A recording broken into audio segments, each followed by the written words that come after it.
Gonna do the full review for the ASC A8. Let's start you guys off with some important information. The ASC A8 is going to be 24% of general diagnostics, a 16% ignition, 18% fuel, air, and exhaust, and then 16% emissions, followed with 26% computerized controls. Before class today, I spent a good hour or so going through a bunch of my recent comments on on this exact class that I did, I want to say 2 years ago. And everybody was mentioning specific things that they saw in the test from recent test takers that were not in this class. So I made sure that we cover that in what we're going to cover today. A couple of key things when you guys are going to take your test. Number one, go comfortable. If you've never taken an ASC before, they treat you like a criminal. Okay, the best way to go is in basketball shorts and a t-shirt. Right? Legit. The reason why, if you wear pants, you got to pull your pant legs up. Okay, if you're wearing pants or sweats or anything with more than 2 pockets, all your pockets are going to be inside out. So you got to pull out everything from your pockets. Okay, if you're wearing a sweater, you got to take it off. If you're wearing a hat, you got to take it off. Make it simple for yourself, right? Don't wear pants that has a belt because it has a buckle. They're going to make you remove that. Okay, that's what I'm saying. Basketball shorts and a t-shirt. Best advice you're ever going to get. Yeah, number 2, if you get cold quickly, you better bundle up because those test centers are freezing. I love cold, so it's cool for me. But if you don't, you're going to freeze your ass off. Those shits are cold, okay? Next thing, when you get there, they're going to give you a locker key, and you got to put your stuff in the locker. Only get off with your cell phone and keys, and make sure you have your driver's license because they're going to need that, or your ID, right? Everything else, leave it in the car. You don't need it, okay? Walk in. If you're going to the one in Rancho, as soon as you walk in, there's going to be a chick right there at a desk. You tell her you're for an ASC test. She's going to look at your ID. She's going to check, make sure you're on the schedule. Then after that, gives you your key. Go put your shit in your locker. Then she's going to tell you if you're ready. Then she's going to send you down to the other girls at the other 2 desks. That's where the magic happens. They're going to sit your ass down, take a picture of you, make you sign all the paperwork. Then they're going to make you stand up, go to the other side of the desk, metal detect you, make sure you don't have anything on you. If you wear glasses like me, you got to take them off. They're going to look at them to make sure there's nothing on there and they're not like Google glasses or anything like that. Then once they feel comfortable, they're going to take you into the test center. You got to stand by the door until they call you to whatever cubicle you're going to be at. Once you get to the cubicle, then it's game on from there. Okay, when you get to the cubicle, they're going to put like a pre-test showing you how it all works, all that fun stuff, okay? If you get to a question that you do not understand, don't waste your time on it. Keep going. There's a button right there that says flag. Flag that question, okay? The reason why is because sooner or later you're going to run into a question that might trigger the answer for that last one, okay? Also, the longer you spend killing your energy on that one question, by the time you get to the end of the test, you're going to be burned out, okay? So that's why you flag it. What I do is I'll read the question, read the answers. If I can't figure that shit out like that, flag it next. Because that way I want to use up all my good energy on as many questions as I can. Then I'll come back to all the other ones that I couldn't right before I finish the test, okay? The other rule, and most of you guys are going to struggle with this one, don't go back and review your test. When you're done, you hit end. Then it's going to say, are you sure you're ready to end? Yes. Finish it. Don't go back and change your answers. Because most of my students have failed these tests, always come back and say, I went back and changed 3 answers, and I missed it by 3. Ha!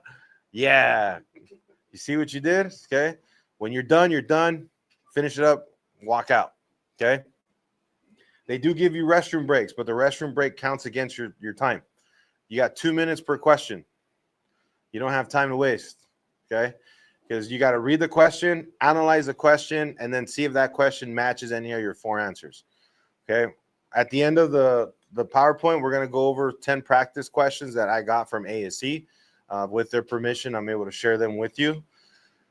So when we get there, then I'm going to show you guys key things you need to look for when you're actually reading the question. And right off the bat, you're looking for the two answers that have nothing to do with your actual question. Then you already narrowed it down to 50%. You got two left. Then you got to answer which one is the most correct. Key thing there. You got to remind yourself which one is most correct.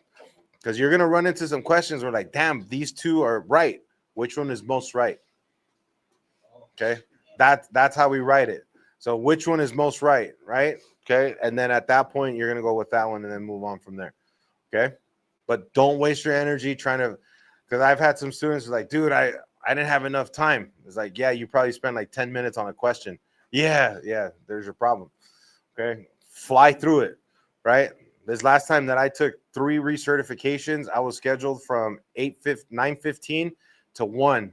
I was done by like 10:30 because I just like, you get in there. And so for me, the moment I sit down, on your right hand side, there's going to be earmuffs. I put them on because all the clicking and shit annoys me. So I just bam, throw that on. And then I skip the survey or the intro because I already know how that shit works. Skip that and go right into the test. And then bam, bam, bam, bam, bam, bam. Next one, just keep your flow going if you're going to do more than one. You guys are doing one right now. As time progresses and you start getting more ASCs, when you have time to renew them, you want to renew a good bunch of them at the same time. Okay? Questions on that? So how long do they give you per ASC, per test? I think you guys have an hour and 55 minutes or an hour and 50 minutes for 50 questions. Yeah. So you got 2 minutes per question. It's more than the smog test. Smog test is 1:30 per question. Yeah. So you get more time with ASC. You also get scratch paper. You probably won't need it, but a little trick with the scratch paper, write down everything you can remember. So like when I go take my, when I used to take my break-in lamp test, the moment I sat down, I would start writing stuff down that I could remember. Minimum heights, maximum heights, distances, years, all that stuff. Because it's not against the rules for you to do that, right? So you're walking in there with a shitload of stuff in your mind, write it down. You're just going to give them that sheet of paper. They're going to throw it away anyways. So use that as your little quick cheat sheet. Does that make sense? Okay. All right. You guys ready? Okay. So what I did with the review is I tried not to do a lot of practical stuff that you're going to use in the shop, but I want to use more stuff that's going to be test-based. Okay. Why? Because you guys have your book and then you guys are still in class, so we can go over a lot of the practical stuff. I want you guys to be ready for the test. Okay. So when it comes time for a drivability concern or general diagnostics, what are the 3 things that can cause a vehicle not to run, the engine not to start? Air fuel problem, mechanical problem, or an ignition problem, right? So if you're taking the ASC test and you get a question for a vehicle that doesn't start, what are the first 3 things that are going to come to your mind? This is an air fuel problem, mechanical problem, or ignition problem, right? Then at that point, you're going to read your question and then look at what are your 4 possibilities right then and there, right? One of the biggest problems you can have when you're taking an ASC is you overthink it and you come up with an answer that's not there. When that happens, all hell breaks loose. Because now in your mind, you're like, fuck, did I misdiagnose that car that I had a similar problem with? Because that was how I fixed it, but it's not there, right? Forget that. The only 4 possible fixes are right in front of you. So you need to figure out, whatever that question is, can your fix fit into one of those 4 fixes? Does that make sense? Okay, that's how you're gonna take this test. I guarantee you're gonna pass it, right? Don't think outside the box. Okay, if it's not there, it's not there. If there's no value, there's no value. So don't think like, well, fuck, TPS should be this, but it's not listing that. Forget about that. Only use whatever is there, right? Okay, so again, here we're talking air, fuel, mechanical, or ignition.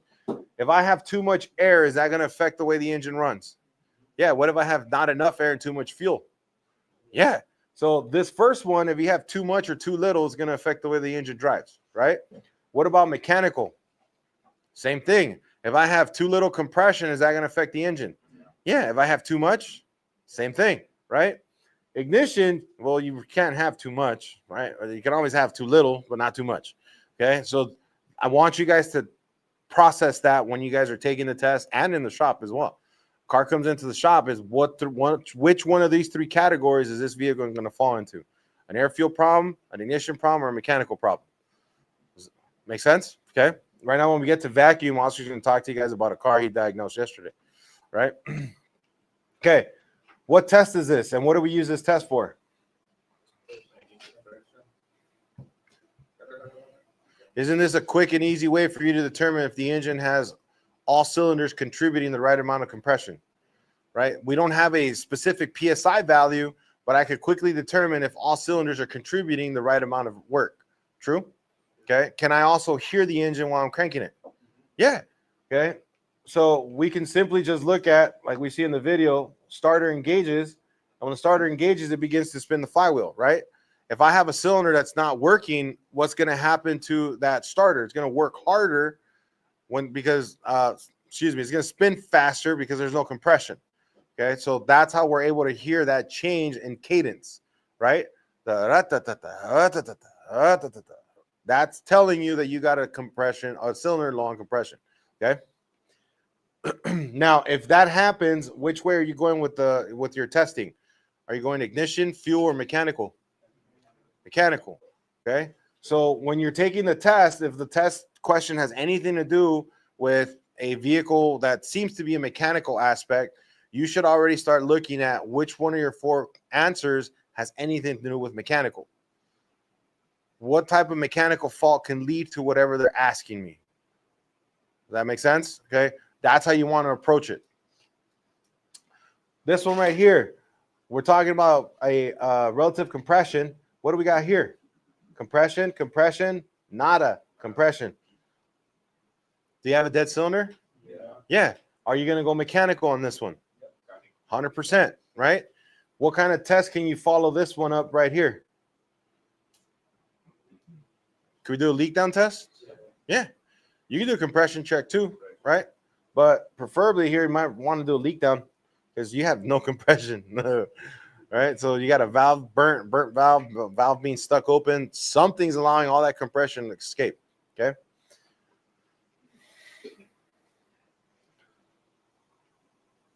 What is a good engine vacuum at idle going to give you?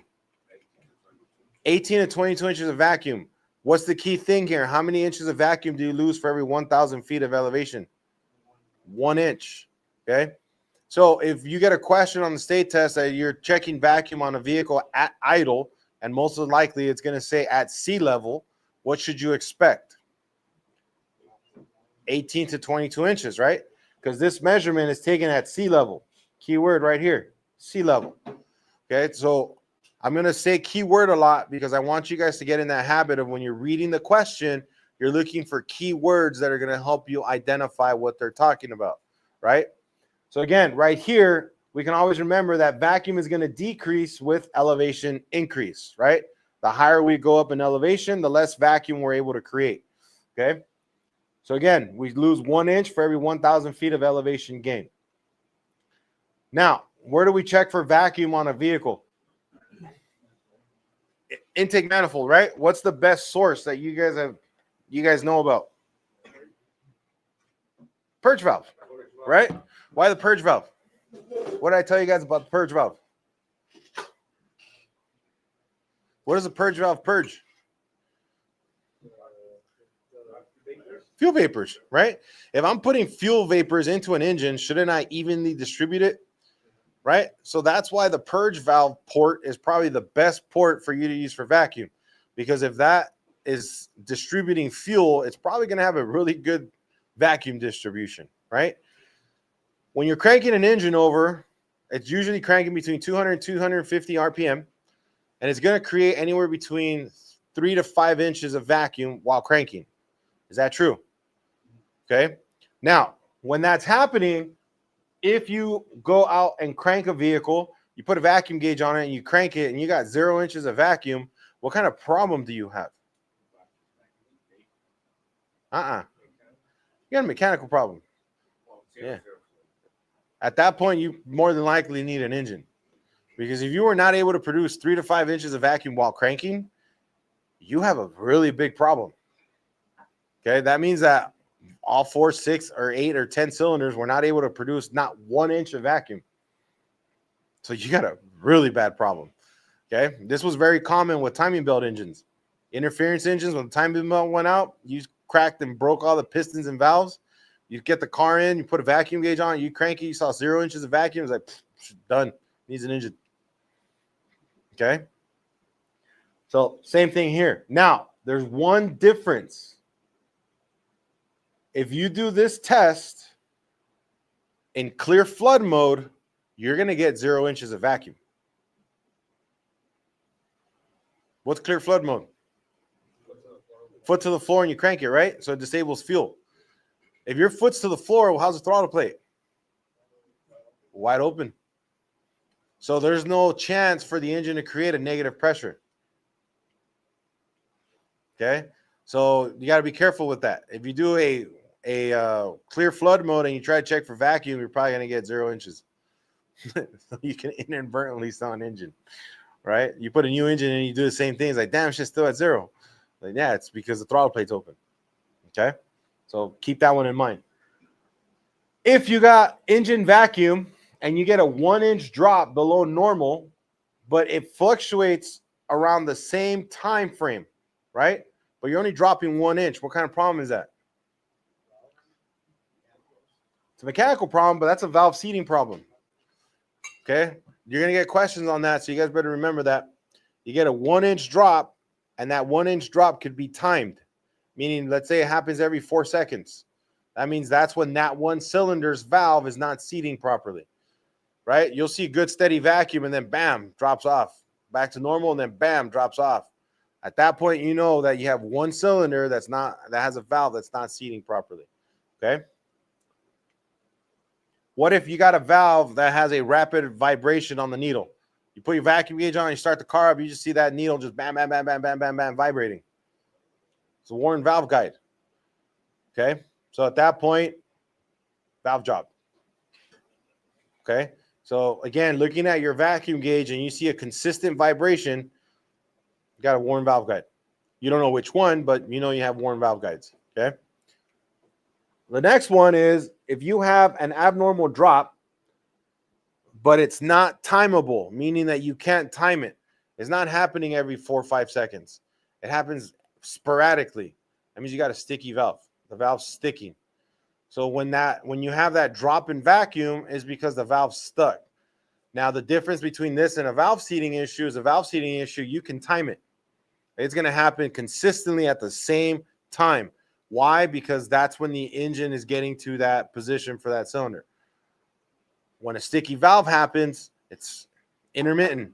You'll go 2-3 minutes without it happening, and all of a sudden, bam! Like, oh shit, there it just happened, right? And then it won't happen again.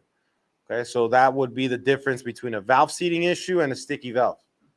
Okay, can you fix a sticky valve? Yeah, a lot of times it's just an oil change.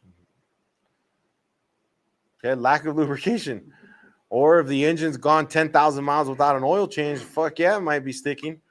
Okay, so you might want to flush it real quick and see if it comes back to life before you sell any type of mechanical repair, right? Tell the customer it's a shot in the dark, but it's a lot cheaper than doing an engine. Yeah. Mm-hmm. Throw a whole can in that bad boy.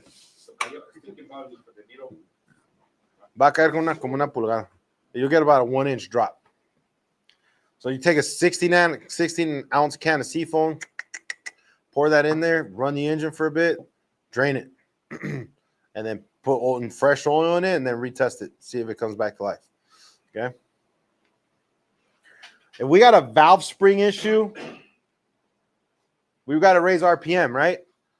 Okay. So if you're looking at a keyword that says you're raising RPM and your vacuum gauge is all over the place, what kind of problem do you have? Got a weak or broken valve spring. Okay, because remember, if I raise the engine, I'm stressing it, right? So if I have a broken valve spring, it's not going to reflect at idle because there's not that much going on. It's just chilling. But put that bad boy under stress and you'll see it. Okay, So that's why you want to raise the RPM using your vacuum gauge, and you're going to see that needle jumping 10, 15 inches. You'll just see it all over the place. Say it again? You probably won't be able to hear it. No. That's why here the vacuum gauge is going to tell you what's going on, right? You can also see this on secondary ignition, and I'll show you guys that here in a bit. And then this one is what?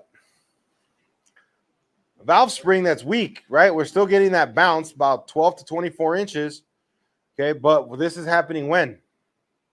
At idle, okay? Because the valve spring's responsibility is to what? Close the valve. So that spring's broken, that valve is just bouncing, right? Bouncing all over the place. So that's why you're going to get vacuum all over the place, okay?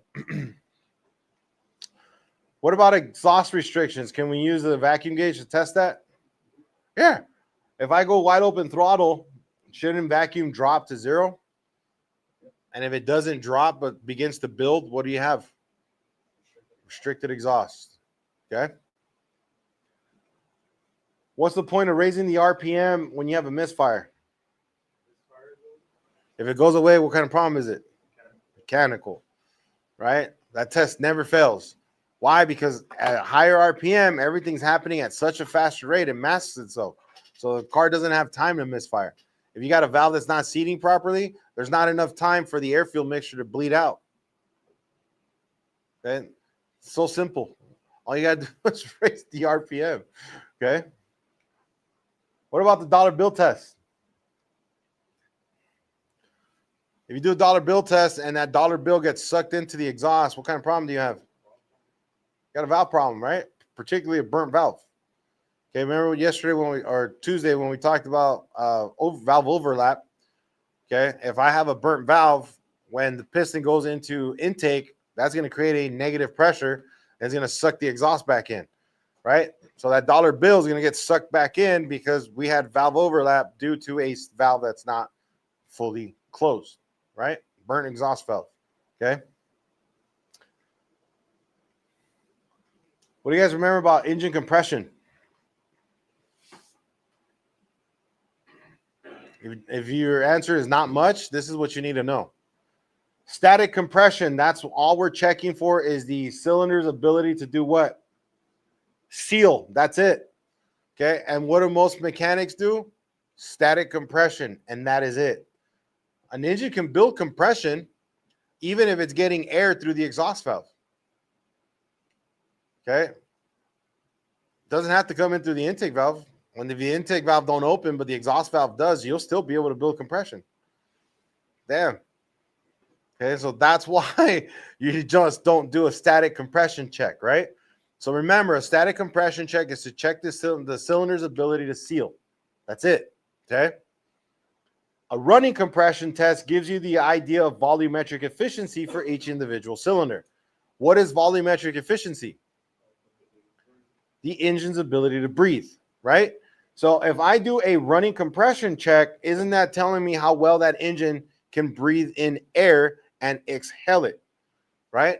That's why it's important to not only do a static, but we're also doing a running compression test, right? Okay. So on the compression test, what should your compression reading be compared to your static reading? So let's say your static reading came out at 100 PSI. What's going to be your running? 50. It's always half. Okay, so your running compression is always half of that of static. Okay, and then here's a key rule that I've used for years. If your running compression test is on the high side, what does that mean? Think about it. If you're supposed to be at 50, but you end up at 75, what does that mean? Why is compression higher? It can't what? Not an open valve. What's with the exhaust?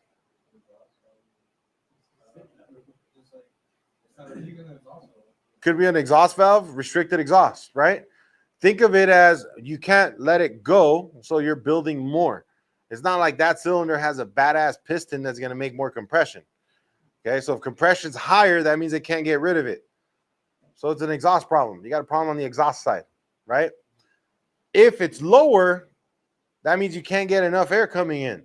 So where's your problem? the intake side. Okay. So you want to remember that if your running compression check is higher than 50%, it's exhaust related. Lower, it's intake related. Okay. Those are two key things that you want to remember when it comes to engine compression, right?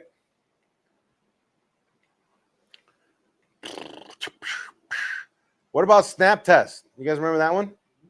What should it be compared to your static?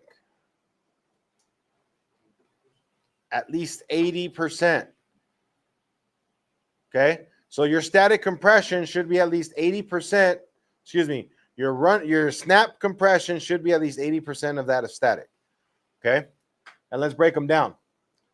If your snap reading is low, less than 80%, what side is the problem on? Intake side. Does that make sense? If you can't reach that 80% threshold, that means you don't have enough air coming in for you to compress. Right? Okay. If it's higher than normal, what side's the problem on? Exhaust, because you can't bleed it out. Okay? You can't fart. Plain and simple. Right? Yesterday in my small class, I was telling them, like, you ever had the bubble guts because you're trying to fart? Okay, because you got to fart and you're holding it in, right? That's how your car feels. When you have a restricted exhaust, it can't get rid of it. So where's it going? Back out the other way. Okay, so think of it that way, right? So here's a couple of comparisons. Static compression check, you want to remove all spark plugs, do wide open throttle, crank the engine, same amount of revolutions per all cylinders, and then document it. How do these look?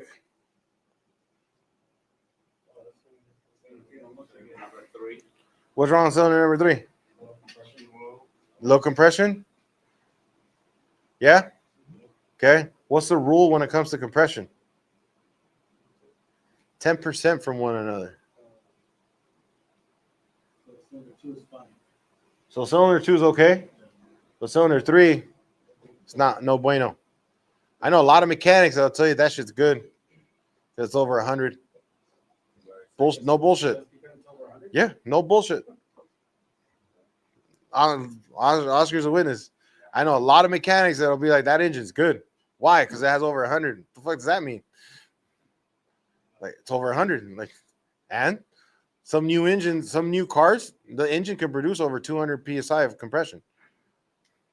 Yeah.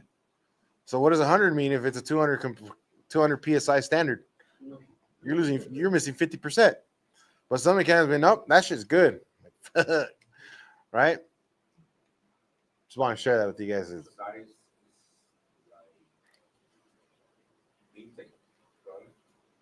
Could be. Yeah, because we're on the lower side. So could that be that we don't have enough air flow? But remember, this is a static test, right? So we're checking for sealing. How well does it seal? Could it be an exhaust valve that's stuck open? Probably. But it wouldn't be that high if it was a full exhaust valve stuck open, right? Got to look it up.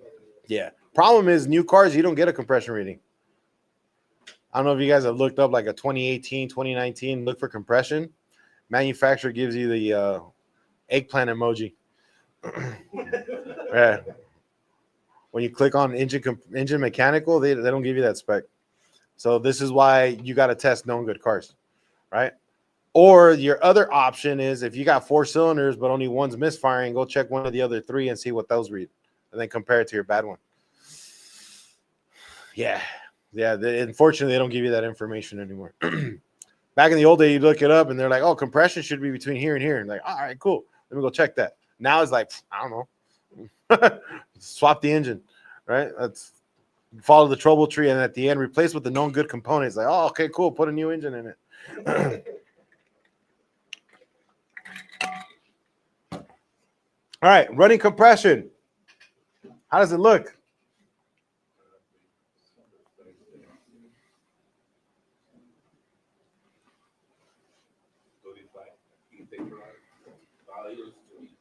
So we should be at 50%. That one's 50. That one's sort of 50. Nope. And yeah. So cylinder 3 is below the 50% mark, right? So Oscar says an intake problem. Is that true? Yeah. Okay. What's your next follow-up test here? Like your style, right? Can we do a cylinder leak down test? Yeah. Okay. But you've already narrowed it down to cylinder number 3 as a mechanical problem due to an intake side issue, right? Now, if your customer wants to pay you for a leak down test, run your leak down test. So at that point, Yeah, at that point, you can let them know it's like the problem's on the intake side. But if you want to know for sure, yeah, it's about another hour and a half for me to run a cylinder leak down test. But either way, you're gonna need an engine. Yeah. So you want to get the engine and save $200, or you want to spend another 200 and still need an engine?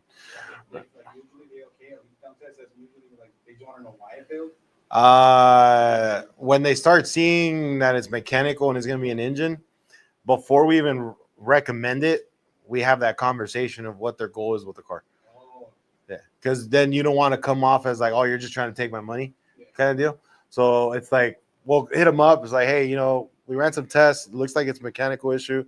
What are your goals, dreams, and aspirations with this car, right?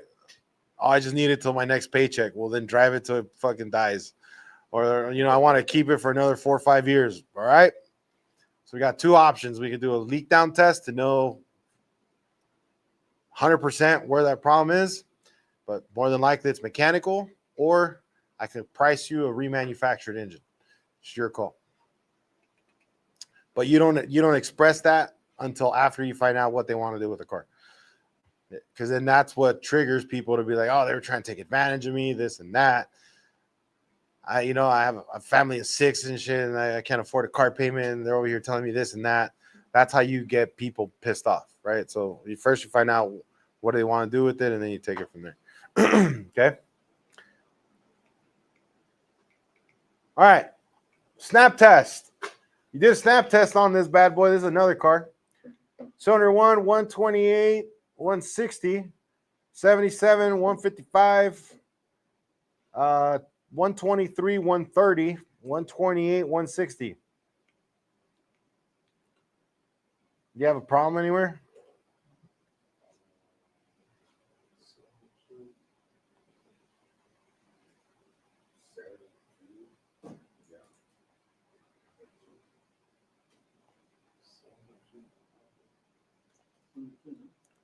Cylinder 2 static was horrible, right? But are you guys all noticing that all your snap tests are on the high side? What kind of problem do you have? Yeah. What's common between all 4 cylinders?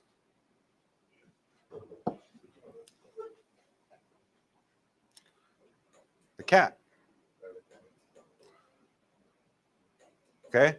So right there, if this was an ASC test, you guys already were going the wrong way.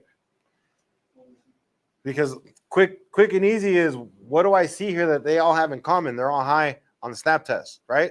Even though cylinder number 2 was low in compression during the static test. So because I got 4 cylinders that are high on compression during a snap test, what do all 4 cylinders have in common other than the intake, the exhaust? What's on the exhaust that they all share? The cat. So if the cat's restricted, won't that affect all 4 cylinders? Yeah.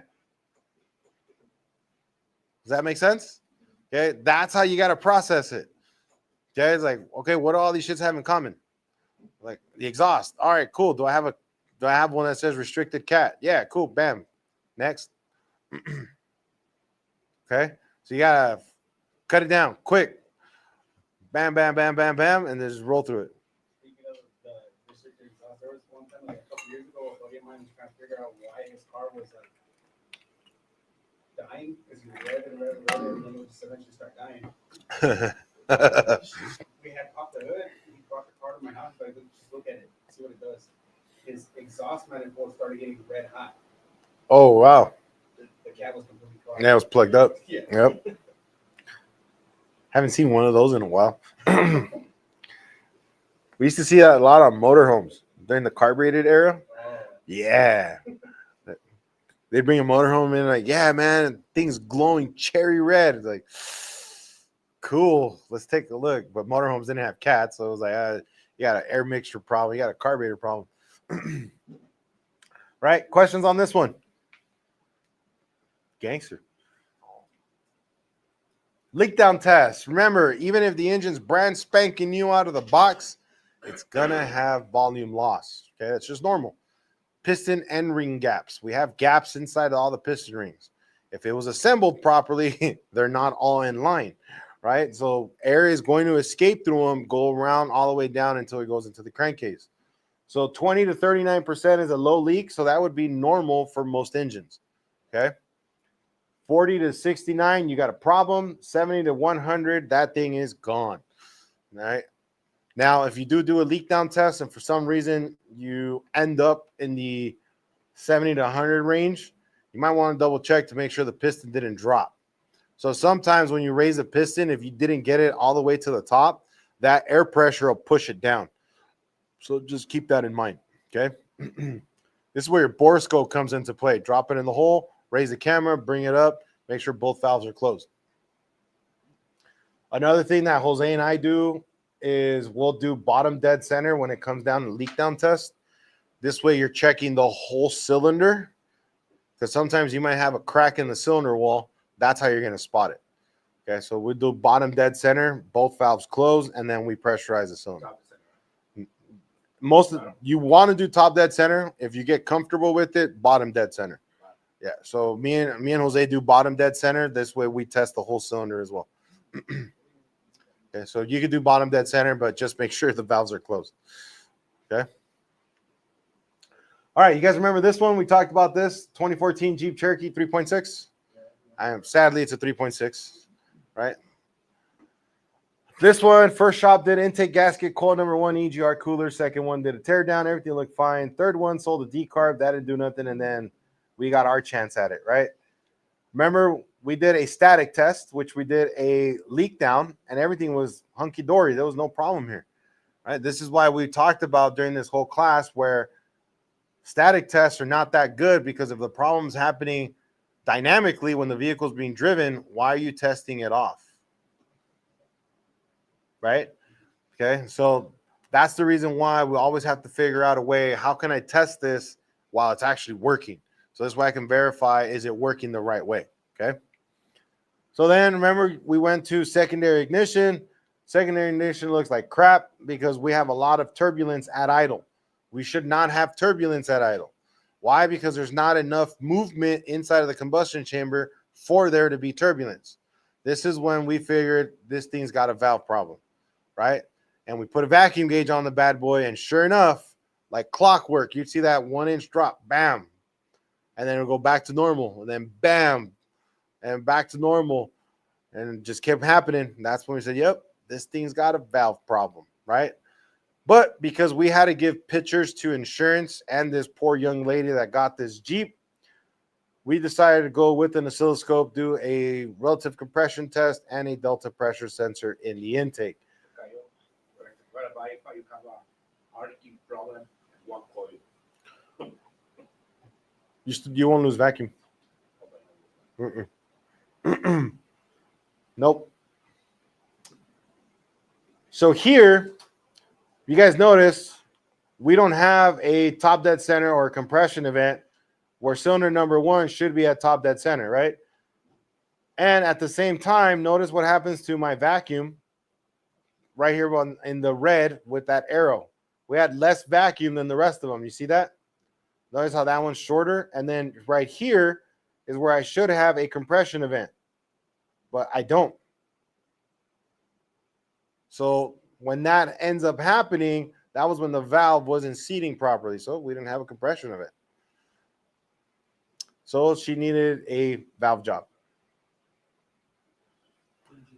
Yeah, insurance didn't approve it. Yeah, bummer. This is the one I told you guys that they made her go back to the first shop for them to warranty it. Like, yeah, good luck. This one was the intake or the exhaust valve? This one's the intake valve. Yeah. Okay, questions on that, on general diagnostics before we go into ignition. No? Cool. El snap, check como que tengo una para you do this now. How do we do the snap compression test, right? So if it's a 4-cylinder, 3 cylinders are going to have a spark plug and injector. 1 cylinder is not going to have a fuel injector, right? Compression tester's in that hole, gauge on it. We'll go ahead and start the engine, burp it, and then give it wide open throttle. And then we're going to watch compression come up. Wait. Only one injector. The cylinder, that injector, the injector for the cylinder you're testing, unplug it. Well, that way we don't wash the cylinders. You're going to test one by one, yeah. That's why I tell you guys, if you're going to do that, you better charge for it because it takes a while. Yeah, especially if you got to remove an intake or something like that, then it's going to be labor intensive. Okay. So when we're talking about ignition primary is low voltage or high voltage? Low voltage. So would you guys agree primary ignition is 12 volts? Okay. So when we're talking about primary ignition, that's going to be your 12 volt side, which is your battery ignition switch, camshaft position sensor, crankshaft position sensor, ignition control module, and the ignition coil. Are all those part of the primary ignition system? Yeah. Okay. If you get a question on anything and it says anything about primary ignition, what are your first thoughts? Low voltage, right? As you're reading the question, you see primary ignition, you're thinking low voltage. Okay, because why? They're talking about the primary side. So anything that's low voltage is primary. Then you keep reading and find key words that might be directing you on where they're talking about. Is it an input like a camshaft or crankshaft sensor, or is it an output like an ignition coil? Right? Okay. The other side would be the secondary side. Would you guys agree secondary is high voltage? That's the part that'll shock the shit out of you, right? Okay, so high voltage or secondary is going to be ignition coil, coil boot, spark plug wire, spark plugs. They won't go this far, but distributor cap, rotor as well. Nope. I'm just kidding. I've been meaning to do that. All right. So again, secondary is anything that's going to give us a higher voltage, right? You get a question that says you got to open the secondary ignition portion of the ignition system, right? That could be any one of these. So then go look at what they're telling you. What if they say camshaft sensor, crankshaft sensor, ignition control module, and coil? Which one's your answer? Secondary. They said an open on the secondary. That would be the coil. Because the other three were all primary. I said cam, crank, and ICM. Those are all primary, low voltage. The only secondary component was who? A coil. Coil. Okay?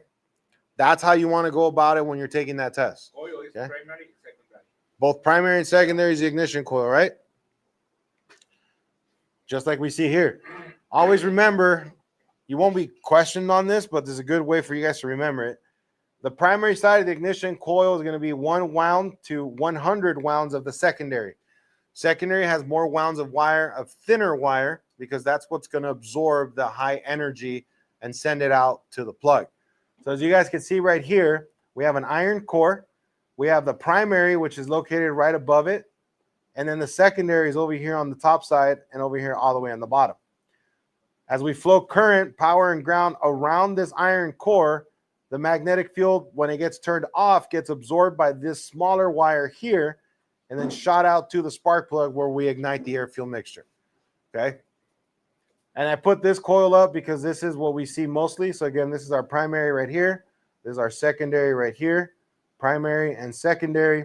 And then this is where it shoots out into the actual spark plug, right? What is this? This is how your secondary, primary, and secondary ignition system works.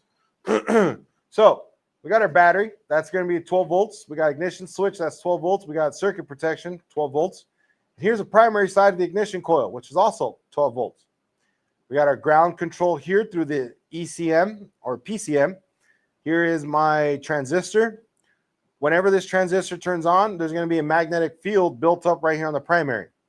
Once we turn off this transistor in the ECM, this magnetic field gets absorbed into the secondary part of the winding, which then goes through a diode and then ends up in the spark plug where then it does what? burns the air fuel mixture. Okay, system's not complicated. It's pretty simple, right? From there, we go to fancy schmancy stuff like this. What is this? Is this any different than a distributor ignition system? It's about the same. The only difference here is it's computer controlled, right? And always remember, not only for the test, but for anything you guys are working on, if it has a computer, it needs an input for the computer to do an output. Do you guys agree with that? Crankshaft sensor, is that an input? Camshaft sensor, is that an input? Yeah. These two inputs go to the PCM, right? The PCM is then going to send out an output to who? The coil. It's going to turn on the coil, and when the coil is turned on, it's saturating or building energy. When we turn it off, the coil then fires into the corresponding cylinder, which then burns the air fuel mixture. Right? It's quite simple. Okay, but we always got to remember the PCM needs to see an input for there to be an output command. Always. Okay, and that's why I give you guys that sarcastic analogy is when did you go in your car and scream at it to go? And did it, right? It ain't gonna go nowhere. It needs an input, right? And the input starts with throttle, or when you use the Prindle to put it in reverse, that's an input. TCM saw that as an input, and it knows, and they want to go in reverse, right? What ends up happening? Your rear lights turn on, transmission goes in reverse, then you give it an input through the throttle. Throttle plate opens, PCM advances timing, gives you fuel, the car moves, right? All of those things are inputs. And then an input is calculated for an output using the PCM, okay? This one right here, because we have two towers, this is going to be a waste spark system, so we're going to fire two plugs at the same time, okay? What is this? Is this any different than this one?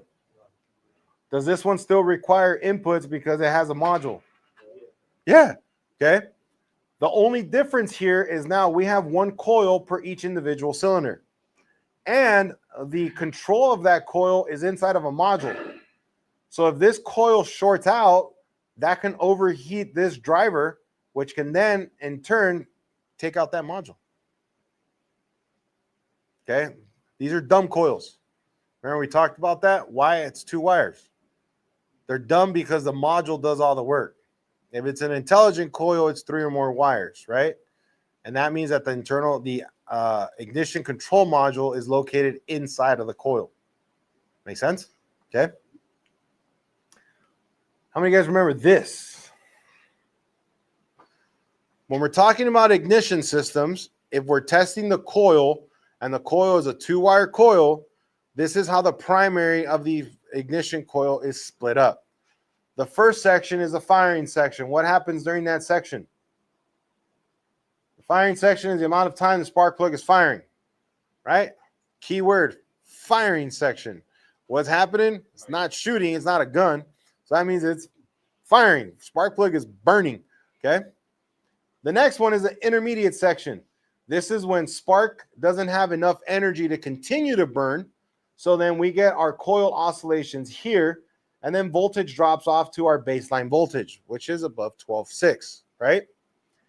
Then inside of the dwell section, that's when the ignition coil is turned back on and begins to saturate to build energy to restart that whole burn process all over again, okay?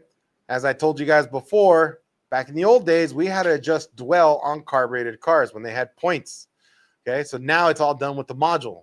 Your ICM or your PCM does that for you based off of load, throttle command, map, and TP and RPM. Okay, your dwell adjusts based off of those 3 inputs. Okay, everybody okay with firing, intermediate, and dwell? Right? Is this any different than this? No, this is a primary ignition side. The only difference is this is more than likely a smart coil because I'm using a low amp probe and I'm looking at a primary ignition side, right? So what we're looking at right here is this is a current ramp. And the reason why we call it a current ramp is it resembles an actual ramp. It starts at low side and current begins to build until it peaks at the top, right? So during this initial process, whenever the ignition coil is turned on, where does it turn on? In the dwell section, right? So this is the beginning of your dwell section right here. Current's beginning to flow inside of the primary. Right here, we have current limiting. That means that the car is probably at idle because we don't need that much energy, right? So we built current and we kept it here. And then right here, current drops off. Would you guys agree that when it drops off, that is when the dwell section is over? And if we go back here, when the dwell section is over, what comes next? The firing section. So this is exactly what we're seeing here, the same thing, but we're watching this on the current side, okay? Which looks something like that. In red, we have the current, right, which is my primary. In blue, we also have the primary. I'm just giving it to you guys in side-by-side comparison so you guys can see it. If you notice, when I start the dwell section, what do I begin to do with the current? Current begins to build. When current turns off, well, that's when we get our what? Our secondary absorption, and then we start the burn, the firing section. Then here's my intermediate section, and then here's my dwell section. It keeps repeating, okay? Now, secondary ignition. What do you guys know about secondary ignition? Let me see if you guys remember this one. If I have a bad primary, am I going to have good secondary? No. But why does everybody only want to fix the secondary side? And if you haven't realized it yet, what do most shops do when you have a misfire? Plugs and coils. That's secondary ignition. It could never be primary. It's always got to be secondary. Okay? This is why, what have we talked about this whole class? Testing. You want to test, not guess. You want to be 100% sure that's what's going to take care of the problem, right? Okay? So, again, in this section, we still have the dwell section during the secondary ignition event. Difference now is we have a firing line. What does a firing line represent? The firing. This is the energy we're building or needing in order for us to start the burn and start beginning the jump across the actual spark plug, right? Okay, so the firing line that we're looking at there can be affected by a lot of different things. It can be affected by something as simple as resistance in a spark plug wire, or something as bad as a low compression engine. Okay, so the firing line again is going to give us the, or represent when we collapse the magnetic field being absorbed into the secondary, but it's also representing if we have any unwanted resistance or anything affecting the actual burn process, right? Then we have our spark kV. You guys remember we talked about spark kV? So spark kV is going to be the measurement from the bottom of the mast to where your burn time begins. So from here to here should be what? 1 to 2 kilovolts, 1 to 2,000 volts, okay? If it's higher than that, what kind of problem do you have? So if we begin to ionize or jump the gap at a higher voltage, that means you needed more voltage to begin to jump that gap.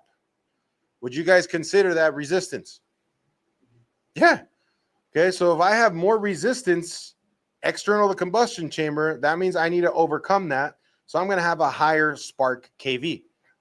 Okay? Does that make sense? All right. What did we talk about when we were talking about the burn time? What is a normal burn time?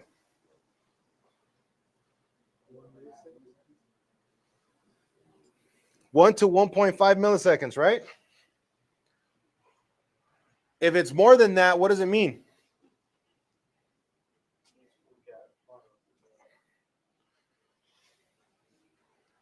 If we have a burn time that's longer than 1.0 to 1.5 milliseconds, isn't it true that in order for me to make my burn longer, I have to borrow it from my firing kV? Yeah. So if my burn gets longer, firing kV gets shorter. Okay. You guys ever laced up your shoes and you laced them wrong and you end up with one long ass shoelace and one short one? Okay. No, damn. I'm only retard here. That's messed up. Thought you guys were gonna fucking whatever. Jeez, I'm just kidding. No, look at it that way, right? If you got one long shoelace and one short one, if I begin to extend the short one, that's gonna bring down the long one, right? Same concept here. So if my firing KV gets shorter, that means my burn time got longer. If my burn time gets shorter, what happens to my KV? It goes up. Okay, they always work hand in hand. Now, if I get a longer burn, lower firing KV, that means that I have what kind of problem? Can I have low compression? Yeah. When you have an engine with low compression, you'll have a low KV and a long burn. Why? Because you couldn't compress it properly, so it takes longer for it to finish the whole burn process. Make sense? Okay. I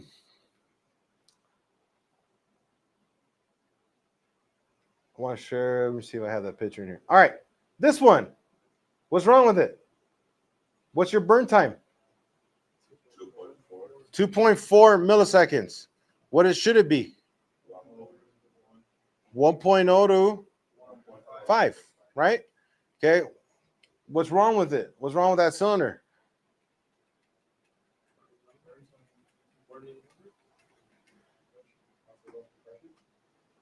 Could it be possible as low compression? What about all this hash right here? Where's that hash happening? Midway? To the right? So is that problem internal or external to the combustion chamber? Internal. It's to the right. Anything to the left is external. Right is internal. Right? So we're getting hash or turbulence on the right side, right, of the halfway mark of the burn. So being that we have higher or longer burn with a bunch of hash at the end, is it possible that this might be a closed spark plug gap? Right side, left side. Yep. Okay. So this one was a closed gap, right? You ever get an apprentice who drops a spark plug, doesn't bother to re-gap it and puts it in the car? Then the car comes back misfiring. Put a paddle probe on it on the scope and you see a capture like that. It's like, Jesus. Go grab him by the ear, pull him over, and have him take a look. It's like, pull it back out. You didn't gap it after you dropped it. Huh? You might. He's paying for the diag, absolutely. This one right here, 400 microseconds. Not even a half of a millisecond. What's wrong there? Not too close. What's the opposite of that? Wide open. If I got an excessive gap, I won't even be able to jump it. So it's just like that. Can't do it. It gives out. Okay. Yeah. I that one was wide. Uh-huh. Yeah. So can you imagine you get a car comes in, it's got 120,000 miles on the odometer. You do a scope capture like this, you see that big of a gap, is like, dude, this thing has OEM plugs. They left the factory, they've never been changed. Okay, so you can spot stuff like that using a scope. Okay. On this one, it's got 264 microseconds, and I'm doing a snap throttle test. When we talked about ignition, remember I told you that anytime you see voltage go up, it's lean, it's looking for fuel. And when voltage goes down, that means it found fuel.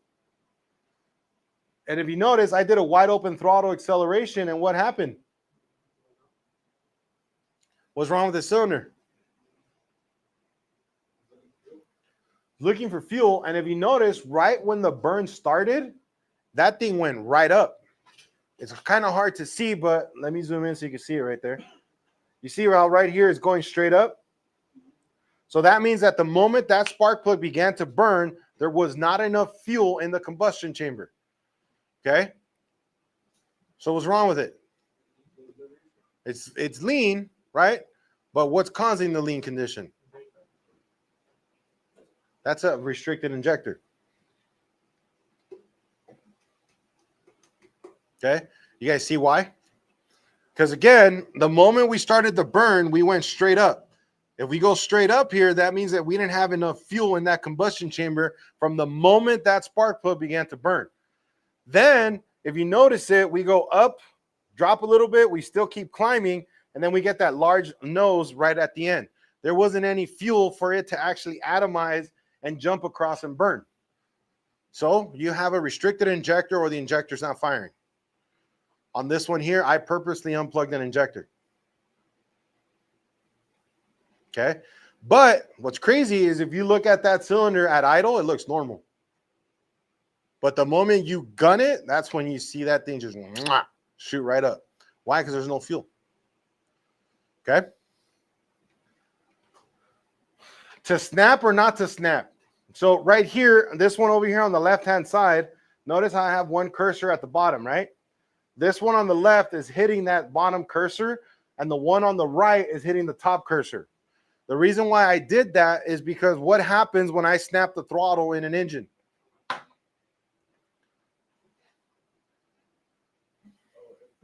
You guys are overthinking it already.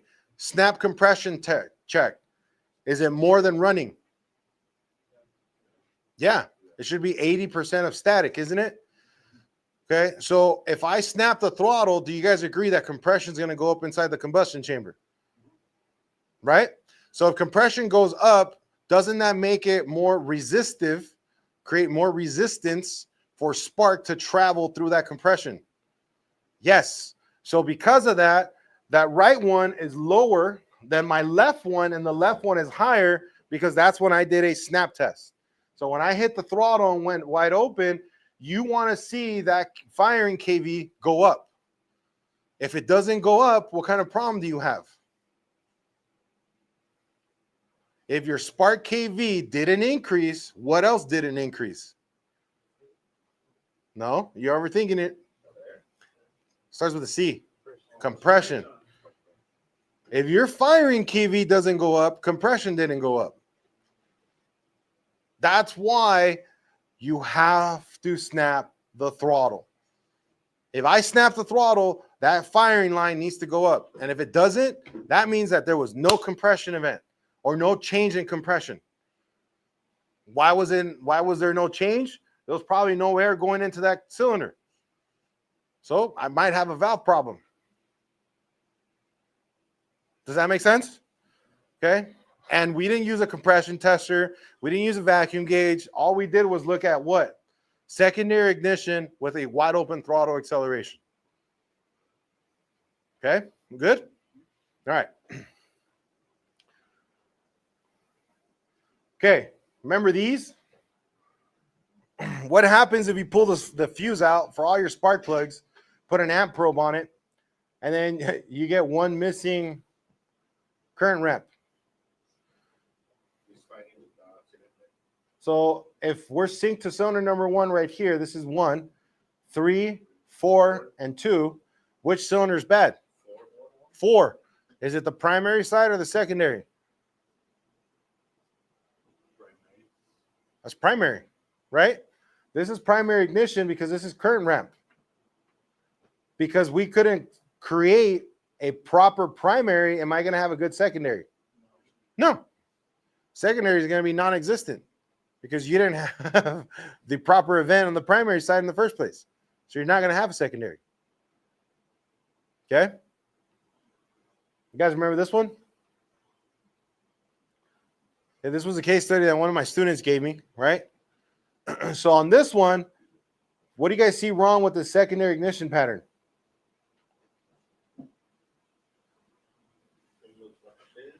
So, yeah, definitely. Looks like fucking shit. We got a little horn right here. Then all of a sudden we got all this hash towards the end of the burn. If it's in the middle to the right, where's the problem? Internal combustion chamber, right? So then when he sent me this, I told him pull the spark plug out. And then what do we see on the spark plug? Part of the porcelain's missing, right? Okay, screw the condition. We're missing a chunk of porcelain here, right? How can that happen inside of a combustion chamber? Besides literally like something in there that broke it off. And if it was something in there, it would have took the whole electrode off, not just a chunk of porcelain. Typically, when you have this type of problem, it's because you have a valve that's leaking, causing excessive turbulence. You would see this back in the old days with a lot of burnt valves, right? So here, when I saw that, I was like, oh, you got a valve problem, right? And what my student did is he went in cylinder. He went high tech, okay? So here's what he got. He ran an in-cylinder waveform, and this right here is your intake tower. That's TDC or relative TDC. Then this would be your expansion stroke as it comes back down. What the hell happened there? Right here, the piston's coming back up into the exhaust stroke, but notice how it's building pressure, then it drops off, and then it starts building again. So as the piston's coming up, it's not like the piston went up, dropped, and then came back up. The piston was still going up. But if the piston's going up and there's a drop in pressure, think of it as a tss, right? How are you going to get a tss out of a cylinder? A valve, right? Which one? More than likely the exhaust valve. Okay, so at this point, I saw that, said, yep, you got a valve problem. I think he had like 160,000 or more on the engine. I was like, yeah, just sell him an engine. Was it like carbon buildup, or did he know why? The valve was seat properly? No, he didn't go any further. Customer declined. Yeah, but at that point, you see something like that, you know it's done. So most likely, Yeah. Ford? Chevy. Oh, really? Yeah. They said, on that from Flickies, they're like, I'm not going to change the spark plug now. So why not? If we can drop it in there, Oh, yeah. take it off. Yeah. So that's a 3 valve. You didn't want to do it, or shop, didn't want to do it? Shop, shop it. Oh, they're smart. Just in case. Nah, just in case. How many miles are on it?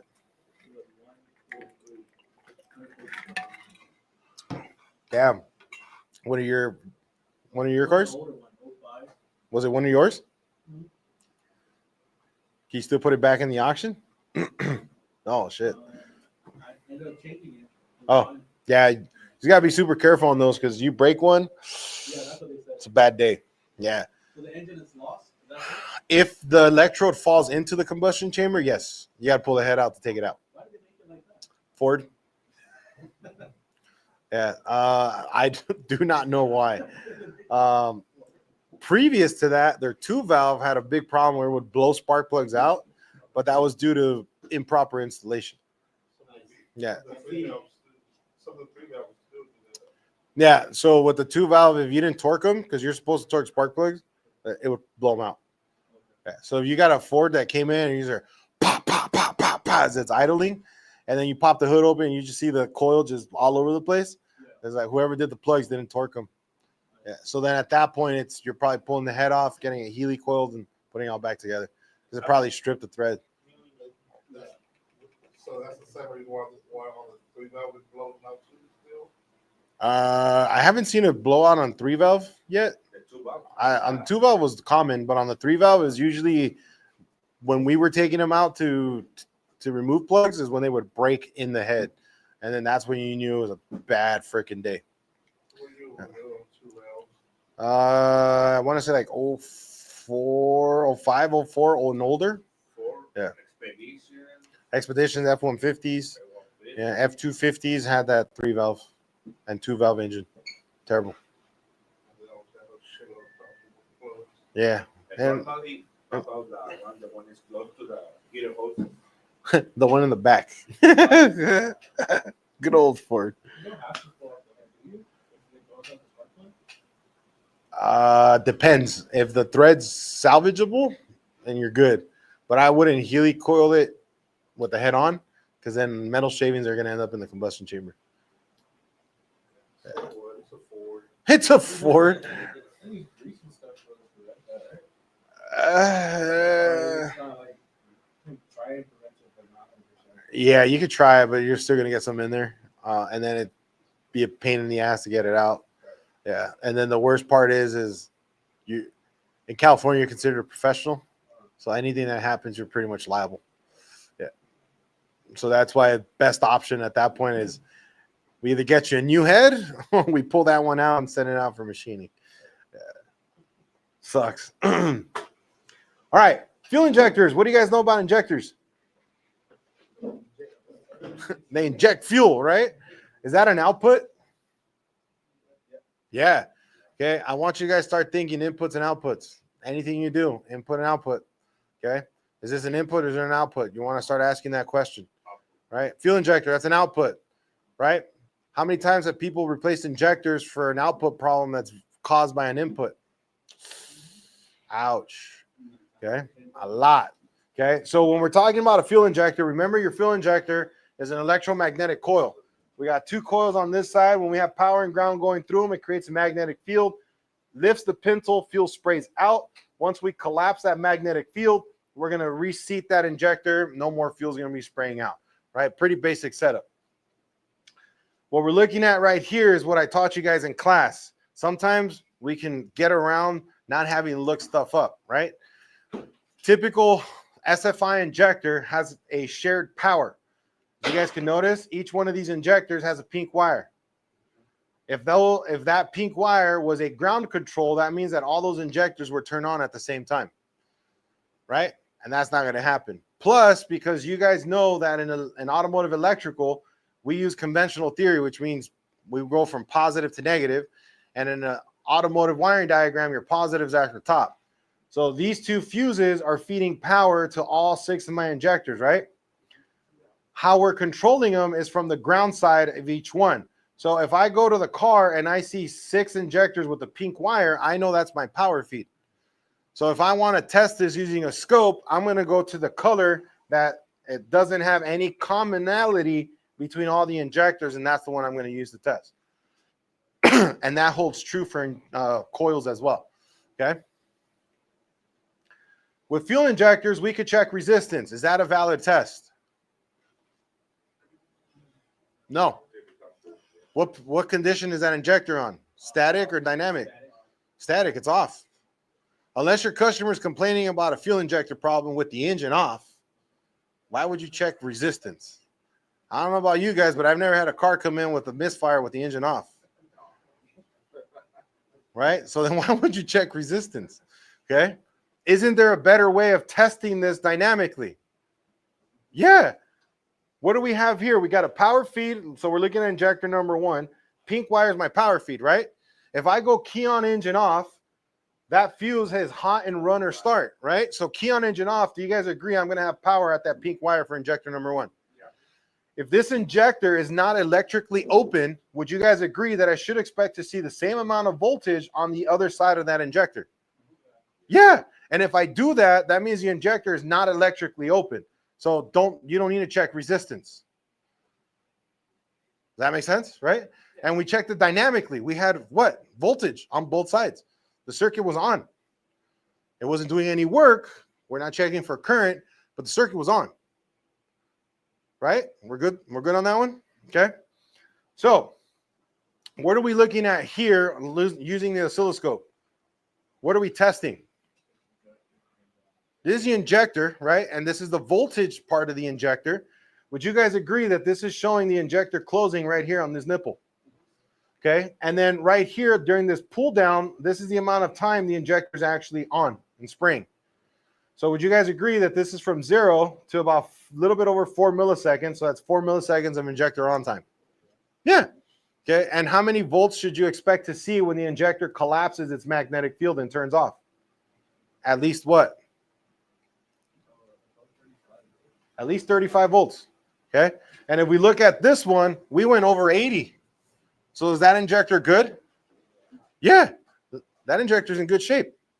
Okay. Did it spray fuel? I don't know. But electrically it worked, right? Okay. We got to run other tests to see if it gave us any fuel. But I know electromechanically that injector worked. Okay. Here now in red, we added current. So if the blue one tells me the amount of time the injector is firing, and if the injector turned off and closed, right, with the nipple, what does this little indentation right here in the middle of the current ramp indicate? That's full injector opening, right? Okay, so remember when the current ramp begins, the injector's already spraying fuel. but it's not spraying the fuel, the full load until you get to that middle nipple. Okay. And that comes directly from the Bosch automotive handbook. Bosch states that it's not full injector pulse up until it gets to that middle nipple right there in the center. Okay. So this is why we want to use voltage and current, because we can see when it opens, we can see when it closes. Right? Okay. So would you guys agree this injector's in good shape? Yeah. Again, we don't know if it's spraying fuel or restricted, but shit works. Right? It turned on and it turned off. Okay, we have to run some other, like an injector balance test or something like that to figure out if it actually gave us the right amount of fuel. Right here, what I'm doing is I used my fuse for all my injectors. Those are in yellow. And then I got one injector right here at the bottom to synchronize it. So I got one here. So we'll call this 1, 3, 4, and 2. One again, and that lines up with this bad boy right here. Okay, so again, we can use the fuse so we can see all the current ramps at the same time. Then we can synchronize it to determine where that problem's at. You guys remember when we unplugged the injector and we put the light bulb in place? We could still do that and monitor to see if that circuit's working, right? Okay, we load test the circuit, so this way we can see for sure if that circuit can actually run an injector or a coil, right? You guys remember when we did that? We got to do that again. What happened here? Nothing, right? It's missing. Who's missing? She is. She is. An injector's missing. We had no event here, right? And we follow the firing order. 1, cylinder 3 is gone. It's a goner. Okay, remember what we talked about, though. This could be intentional. That could be PCM strategy. If the vehicle has a misfire, the PCM could have turned off that injector, right? We don't know that. So that's what we got to be super careful. Don't call it an injector because that might be strategy. Okay? What about the smell test? Can we do a smell test? Yep. If the car is misfiring and you go to smell the exhaust and it smells like rotten egg, is it a fuel delivery misfire? No, that means you have fuel, right? If you go to the back of the car and it's misfiring, you hear and you go smell it and it doesn't smell bad, you don't have fuel. So it's a fuel-related misfire, right? Okay, good way of doing it. Rotten egg smell, that means you have fuel. So it's not a bad injector. Or it just smells like fuel, right? You get that smell like, damn, I got fuel. So this is probably ignition or mechanical. Okay? We gotta do it simple and easy. How many of you guys remember these? You're gonna get some of these. 85, 86, those are your control side to the coil, right? Coil side of the relay. 85, 86 could be power and ground, but we need both of those in order for it to magnetize, right? Pin 30 is going to be your power in or ground in, depending on how it's wired. 87 is going to be your output. That's going to be turning on whatever is turning on. So we're looking at this diagram here, 85 and 86. 86 is a consistent ground, right? Because we have that there. And then this PCM is sending a power feed to the 85 of that control side of that relay. So when the PCM sends power up, then that's when that magnetizes. This fuse or PCM-B fuse sends power to pin 30. When these two turn on, this closes, and then power comes out of 87 to who? Fuel pump. Right? And what did we learn about fuel pumps? What if the crankshaft position sensor is not operating? Are we going to have fuel pump? No. Why not? We're missing a what? Input. PCM doesn't see an input, so it's like, what do you need fuel for? Right? It's acting like a mom. What do you need that for? Okay. PCM's like, what do you need fuel for? You're not even doing anything. Right? Okay. So again, inputs. Right? Good call. You guys called it an input. Okay.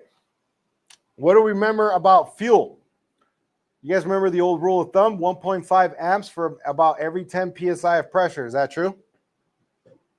Okay. And if pressure is low and amperage is below spec, what does that mean? So if I got low fuel pressure and amperage is below spec, that could be a, if we have low amperage, what went up? Do I have a resistance problem? Yeah, high probability, right? If pressure is high and amperage is above spec, what is it? Got a restricted fuel flow, right? Higher amperage. Is the pump working harder? Yeah. Okay, so why? Because it's probably restricted. Okay. So take a picture of this. If fuel pump RPM, you guys remember when we did the RPM test? And we did this on Oscar's car too. So RPM is high, current draw is low. You got fuel, you got low fuel. Oh shit. Right? You got low RPM, high current, clogged fuel filter, restricted line, or failing pump. Low RPM, low current draw, weak power supply, and not very common, but high RPM, high current draw, possible internal damage or shorted windings. Okay. You're not going to get any RPM test. I just put that in there because I didn't give it to you guys during class, but now you have it. You guys remember this? What are we testing here?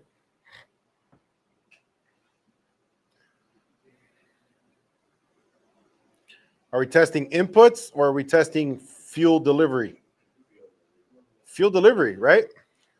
So remember this first one right here under calculated load. If I could reach 100% calculated load, more than likely the vehicle doesn't have a breathing problem. But the important ones are these two right here in the middle and the one on the left, on the right. If I go into wide open throttle, I should go into open loop drive, meaning we're ignoring all sensor inputs, right? Notice how my rear O2 went rich and my lambda for my front air fuel ratio went full rich. Does this vehicle have good fuel delivery? Yeah. Okay. And because I know there's a lot of naysayers that say, nope, you did it in park. I bet you it's going to show wrong when you go drive it. I fucking went out and drove it. So when I'm out and driving it, I did the same exact thing. Wide open throttle. What do I get? Open loop drive. And what did my O2s do? Rich. Does that vehicle have good fuel delivery? Yeah. And like in Oscar's car's case, when you guys did that test, they all went lean because there wasn't enough fuel, right? And how was the car responding when you guys went wide open throttle? It would bog out. And then when we added propane, did it recover? Yeah. But that problem was so bad that when the propane ran out instantaneously, we just had a small spike and then it would drop out back lean. And then remember when you guys added propane, what happened to the cat? Cat efficiency came back up. So that was just telling us we didn't have enough fuel for even the cat to light off. So this one test gets you into that area of, is this a fuel delivery problem? Right? And then remember we talked about it. If we run this test and the problem goes away, it's fuel delivery. And if I run this test, if I run this test and the problem does not go away, right, it's going to be a fuel delivery problem. If I run it and it goes away, it might be an input problem, right? Okay, so just like we learned when we were using the scope the other day, remember we got to use the crankshaft because the crankshaft is what's telling the PCM when to turn things on and off. This is why this injector waveform is lined up with my crankshaft because the crankshaft wheel is telling the PCM when to fire it. So remember, initial fuel pump prime, does the fuel pump run while cranking? Answer, no. Is there spark while cranking? Answer, no. What's your problem? Crankshaft position, right? You open the switch, you hear the fuel pump prime, but then you go to crank it and there's no fuel. The car doesn't start. You add propane and it starts. Probably don't have a crankshaft position sensor signal because the PCM is not detecting an input for engine RPM. So if there's no RPM input, the PCM is not going to ground who? The fuel pump relay. Because you don't need it. The engine's not spinning. What do you need fuel for? I already gave you some. Right? It's like your broke homie is always asking for money. Okay? It's like, bro, I already spotted you. You don't need any more. Right? Same thing here. Okay? Can I use a 5-gas analyzer? We're going to learn that in L1, by the way. So here, if I put a 5-gas in the tailpipe and I crank it and my hydrocarbons don't go up, I don't have fuel. But if I'm cranking it and my hydrocarbons go up, I have fuel. I'm more than likely lacking ignition at this point. Spark. I'm going to ignition on that vehicle. right? This is old school test. This is what we used to do back in the old days. Okay. If you guys have never used a 5-gas, don't worry about it. You're going to use it. What about this bad boy right here? Somebody stole mine. Propane tool. If the car is a crank no start, you added propane and it started, what kind of problem is it? Fuel delivery. If the car loses power and acceleration and you apply propane and it recovers, what kind of problem is it? Fuel delivery. Gotta love easy, simple tests, right? Okay, inputs, outputs. What's the difference?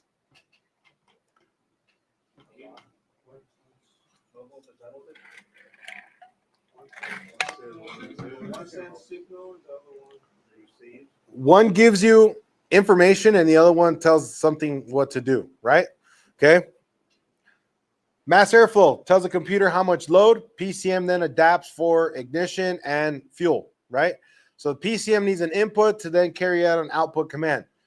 So it's very important that we understand inputs versus outputs, right?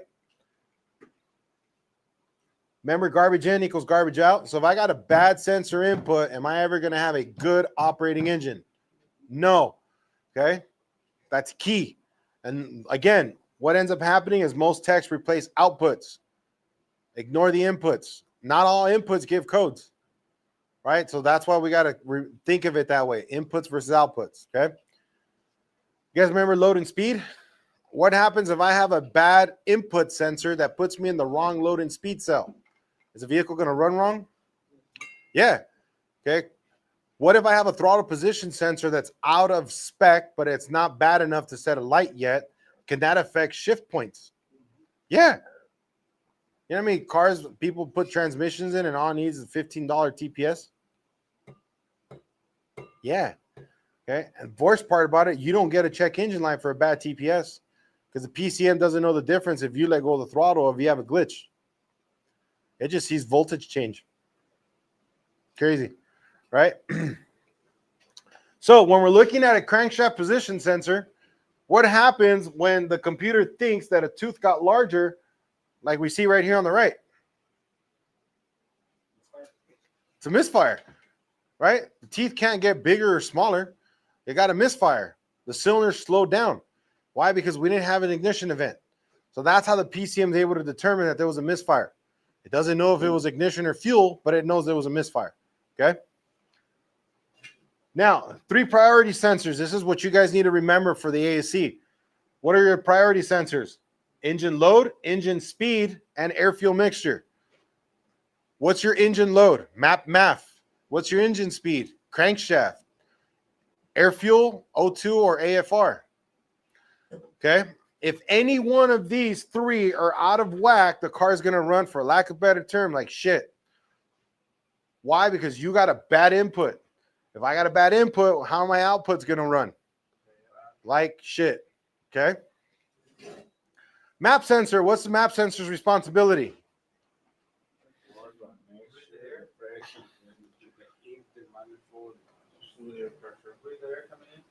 So on this one, do you guys agree this is a priority sensor, number 1? Okay, so this one's going to tell the computer engine load. Is that true? And this one does it based off of vacuum, right? So on this one, if the engine's at idle, you should be about 1 to 1.2 volts because the engine has vacuum, right?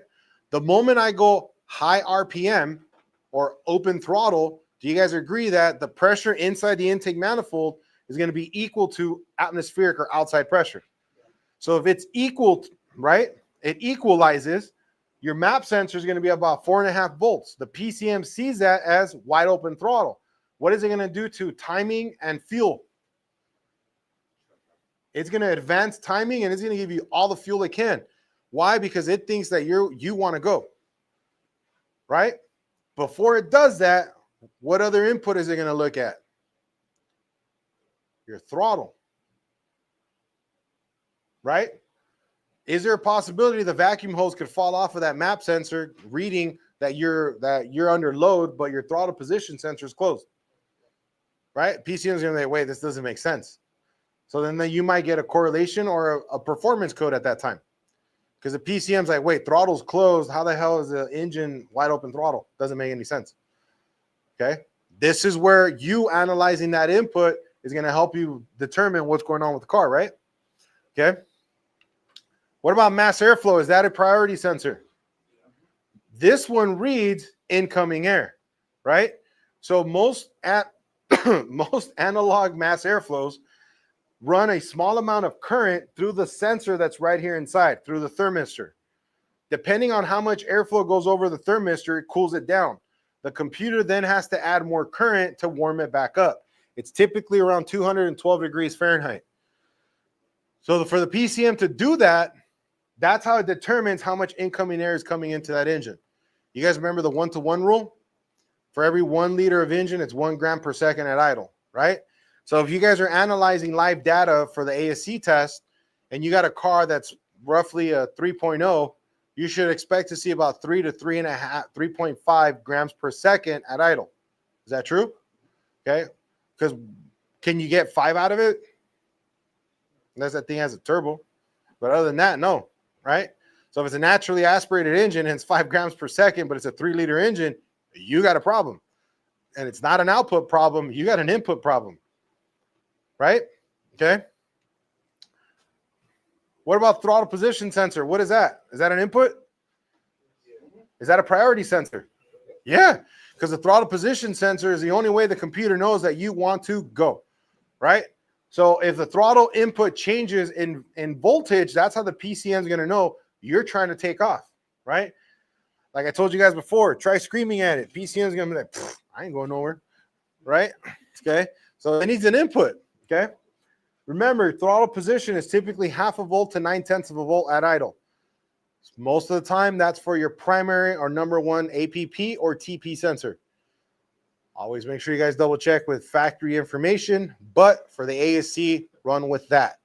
0.5 volt to 0.9 volt means it's close throttle. 4.5 volts means wide open, right? So this is 0.5 volt to almost 1 volt, okay? Idle, right? O2 sensor. O2 sensor should switch from 0 to 1 volt, right? 1 volt meaning rich, 0 volts meaning lean, okay? On this type of sensor, typically you want to raise the RPM about 2,000 RPM, 1 to 3 hertz would suffice, meaning that you should have 1 to 3 switches every second for that O2 sensor, okay? Memorize this.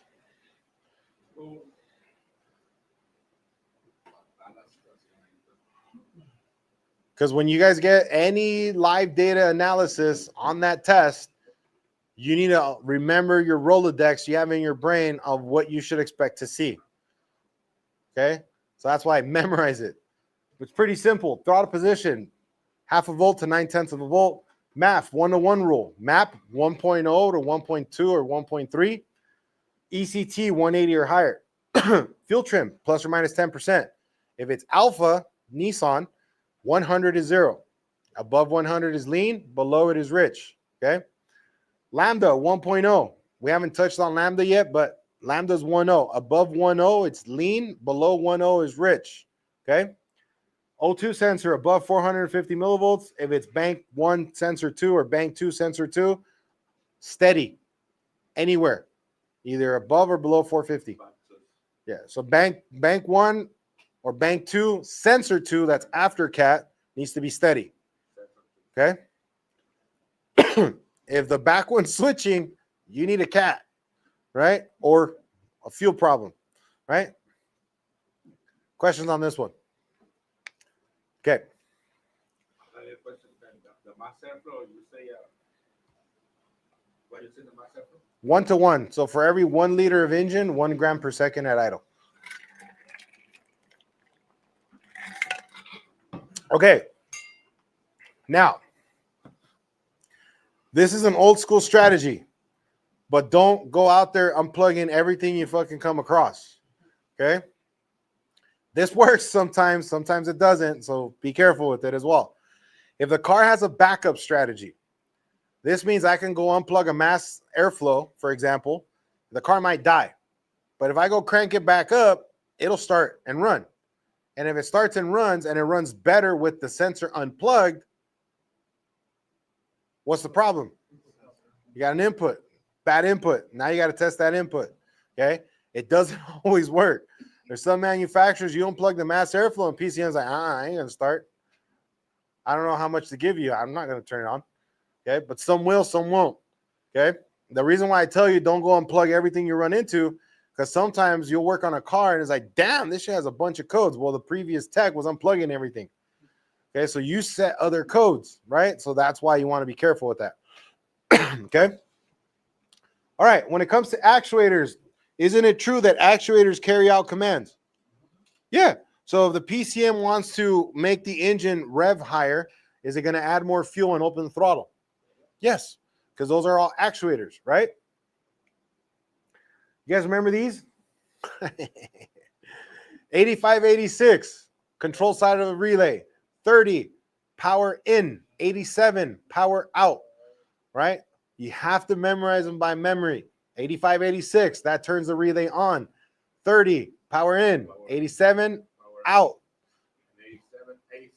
87A is a 5-pin, and it's only 87A is only used when the relay is off. 87 power out. Okay, so 30 power in 35 controls it, right? Good, gangster. Okay, over here on the left, you got an idle air control, IAC. This one typically is going to range from 0 to 255 positions. You normally want to see it somewhere around 20, 30%. If you get a question or you get a car that has an idle air control valve, that vehicle has, you see the idle air control showing 0, but the car's still on, you have a vacuum leak.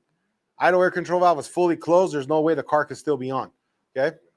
Fuel injector, that's also an actuator, right? These are both actuators because they carry out an output, right? This one over here on the left, this is a oil control valve for VVT, and this is a throttle body. Are both of those actuators? Yeah, those are going to be commanded on based off of inputs from the vehicle, right?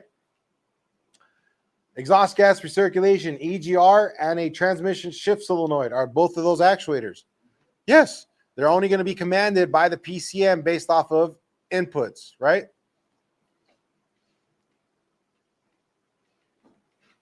PCM strategies, you guys remember these? When the car is cranking to start, do we run full rich? Yes, we need as much fuel as possible to get that engine going, right?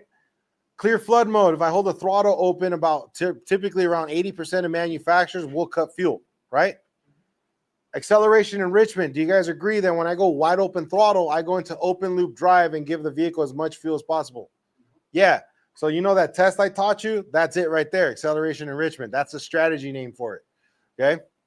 Deceleration cut mode. When the vehicle's in decel, does the computer cut fuel? Yeah, if not, you'd be backfiring all the way down from Victorville. Okay, so it goes into decel. PCM detects that the vehicle's driving, throttle's off, so it cuts fuel. That way it doesn't bah, bah, bah, bah, bah, when you're coming down the highway, okay?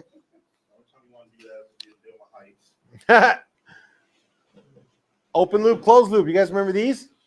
What happens during open loop? Are we looking at sensor data? PCM is ignoring it. What about open loop? Yes. O2 sensor has reached about 500 degrees Fahrenheit. It's working now. So now the PCM is looking at sensor inputs and adjusting air fuel control. Okay. What do you guys remember about fuel trims? Plus or minus 10%, right? So when we're talking about fuel trim, the reason why we want to have good fuel control is these are all our emissions that come out of the tailpipe. If you notice, when I'm in fuel control, emissions are in a good or a ideal state where they're controllable using a cat, right? So this is why we want good fuel control. We're going to talk about emissions during the L1, so don't trip. So we're talking about fuel trim. We got long-term, short-term fuel trim. If you're old like I am, right, there was block learn and integrator. Yeah, you guys aren't that old, right? So back in the old day, we looked at block learn integrator. It was 128, was 0. Okay, so that's how we did fuel control or fuel trim back in the day, and GM was the only manufacturer who gave you fuel trim, right? I'm not that old, but I was lucky enough to work on those older cars, so I remember that information, okay? So with fuel trim, you got short-term and long-term fuel trim. What's going to end up happening is short-term is what's happening right now, right? Short-term, right now. Long-term adapts to move short-term back to zero, right? So let's say I start the car up and I got a small little vacuum leak that's going on. So short-term fuel trim goes to plus, I don't know, 6%. Over time, the PCM's like, dude, we're adding 6% and this shit's not getting fixed. So then long-term moves over to 6% and stays there. Now your short-term came back to what? 0. If the problem gets worse, your short-term starts moving back up to 6, right? So then the PCM's like, dude, I'm already at 6. So then it adds another 6 to bring that short-term back to what? 0. Okay? Once the computer can no longer make an adjustment to try to correct it, what is it going to set? Check engine light. First, it's going to try to fix it. Once it can't, that's when it sets a code. Okay, that's when it ends up in our lab and we got to figure out what's wrong with it. Make sense? Okay, so when it's short-term, long-term fuel trim, it's plus or minus 10%. It's typically where it runs, right? Typically, over about 10 to 15 is when you'll start setting codes. All right? So you just want to remember that it's at 0, and short-term is what's happening now. Long-term happens over time. So extra oxygen in the exhaust indicates a lean condition. Is that true? So if I have a lean condition, am I expecting to see positive fuel trims? Yes. Positive, negative. Yep. And if I see negative fuel trims, it's running rich. Okay. This is where a lot of techs are like, what? Yeah. I know it sounds counterintuitive, but if you see a plus number, that means the vehicle's running lean because it's adding that amount of fuel. If you see a negative number, it's running rich because that's how much it's taking away. Okay. Now, Elijah brought up a good point. He said, what if they're asking and say, you know, you're on the high side, but they don't give a number, right? Just think of it as if they say high or low, you're over 0 or under 0, right? Because if we look for a number and there's not one there, then it's going to be hard for us to answer that, right? So just look at it as if they say high side, you're positive. God knows how much, but you're positive, right? If they say negative or below, then that means you're negative. You don't know how much, but you're negative. So it's rich. Make sense? Okay. All right. What do you guys know about PCV besides that it creates vacuum leaks?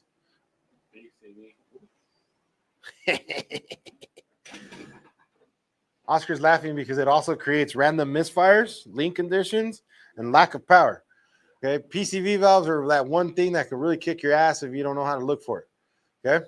So PCV valve helps us recycle positive crankcase ventilation or crankcase vapors, allows us to put it back into the intake where we burn it off and send it out the exhaust pipe instead of venting it out into the atmosphere.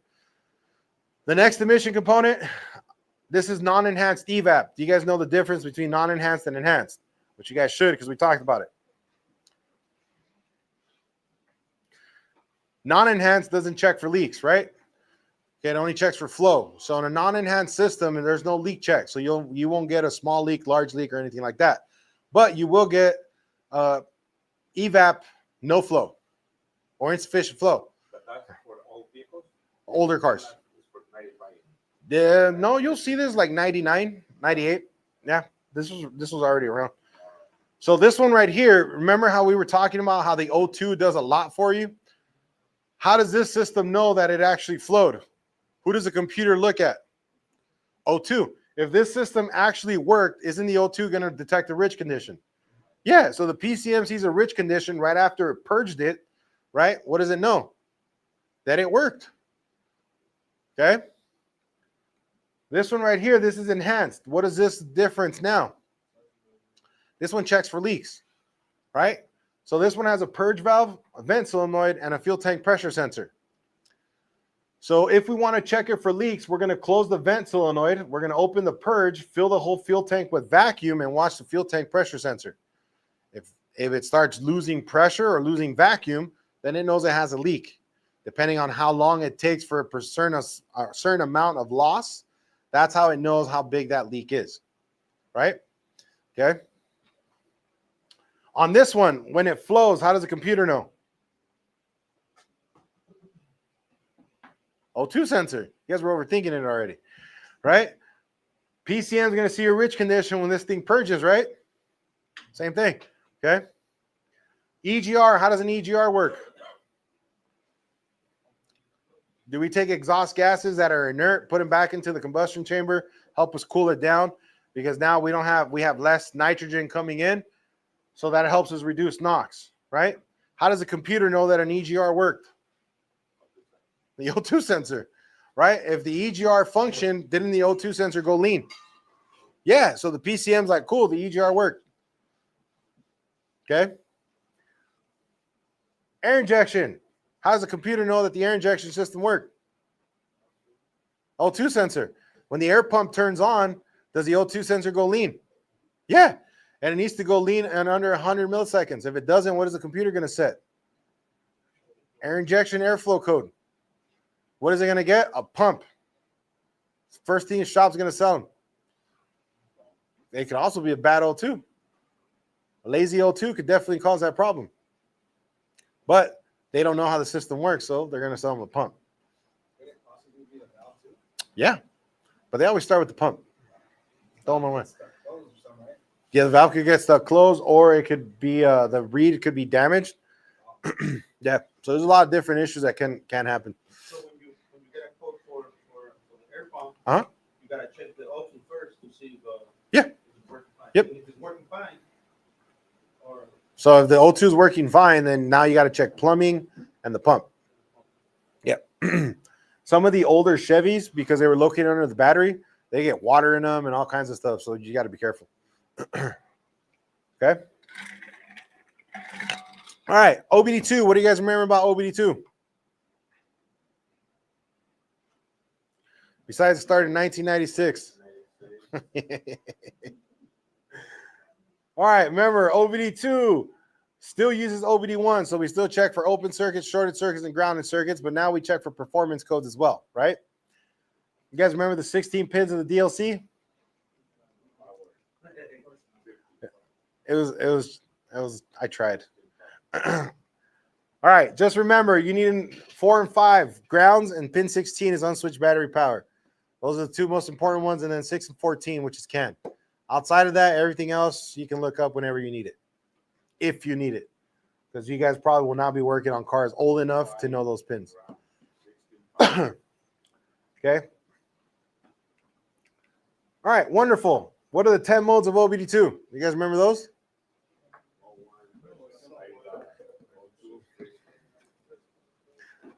Okay, I know you guys know them, but you just know them by pushing a button. Okay, so it's okay. You're not going to be testing on this again. I just wanted to make sure you guys remember, right? Sounds better when you say mode 2 instead of freeze frame. People are like, what the fuck is that? No. Nah.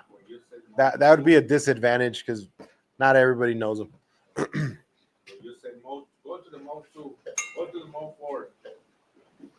That means you're talking a professional language. Yeah. When you guys hit me up, I'm going to tell you that. Check mode 3. I'm like, what? Damn it. Got to look it up, right? All right. So if you go to the generic side of OBD2 on mode 1, live data, these are the minimum PIDs that you should be able to see that are required by EPA mandate or standards, okay? So this is all the information you should be able to have access to from the manufacturer.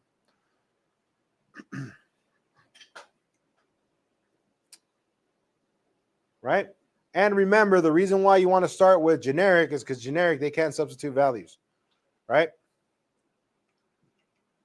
Why does it have that manufacturer's substitute?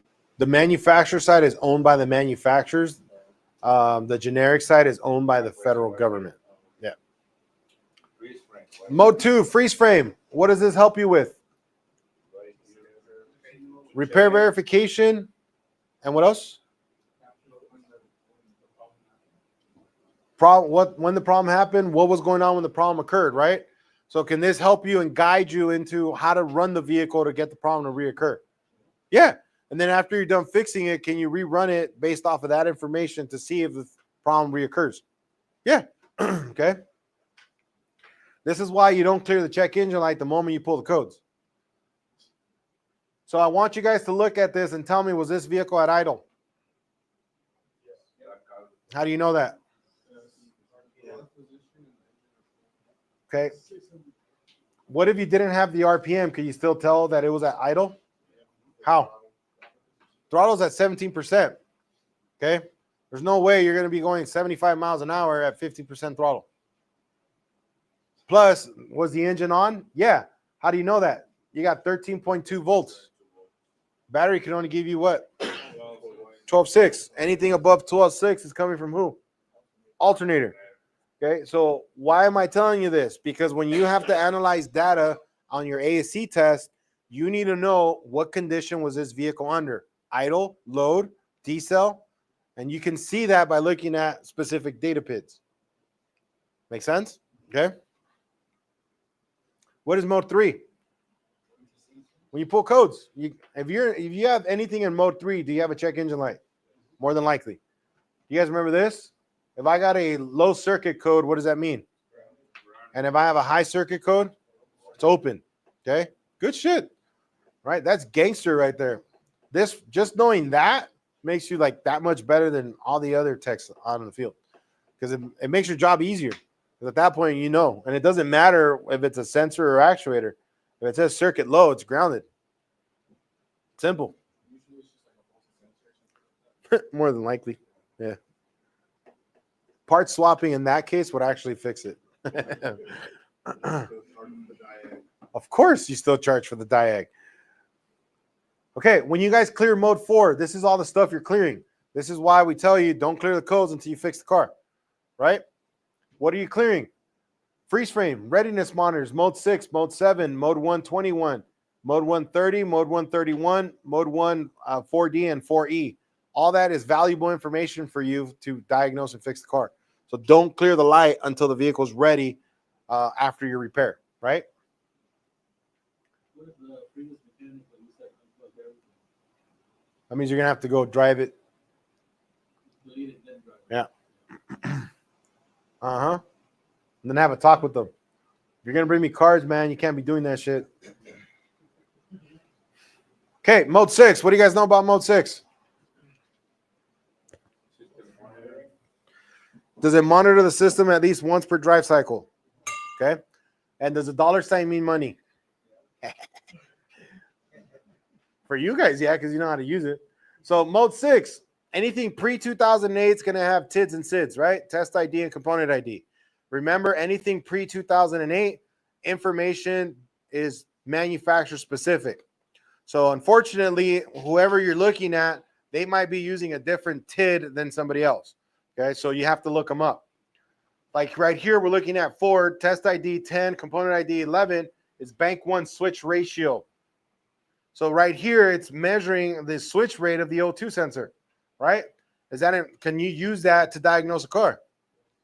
Yeah, because the computer ran that test for you while the vehicle was driving. So if that monitor failed or that mode 6 line failed, you can use that to diagnose the car. Because the PCM told you, hey, this shit failed. Okay. Can we also use it for EVAP, like on this GM right here? Yeah. Well, and like I was telling you guys, I like GM because GM will do a follow-up test. If it fails the first one, it'll follow it up with the second one. If that second one fails, you got 2 failed tests with the information on your scan tool, right? But again, so many techs are afraid of mode 6, they won't touch it. What happens after 2008? The verbiage changed. It's got standardized. So now it goes to MID or MIDs and SIDs, monitor ID. Here now every manufacturer uses 21 for bank 1 cat, 01 for O2s, right? So now it's standardized between all manufacturers. It's easier, okay? So this one's Toyota, 21 monitor ID is bank 1 cat. And what is this monitor testing for? Oxygen storage capacity. So all it's really verifying is how much oxygen the cat can actually store, right? So if it were to fail that one, that's letting you know that the cat can't store oxygen.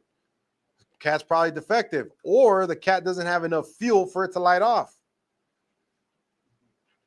And you guys witnessed that the other day when you guys were testing the Camry. And you guys added propane and the cat came back to life. Why? Because it didn't have fuel. It wasn't lighting off.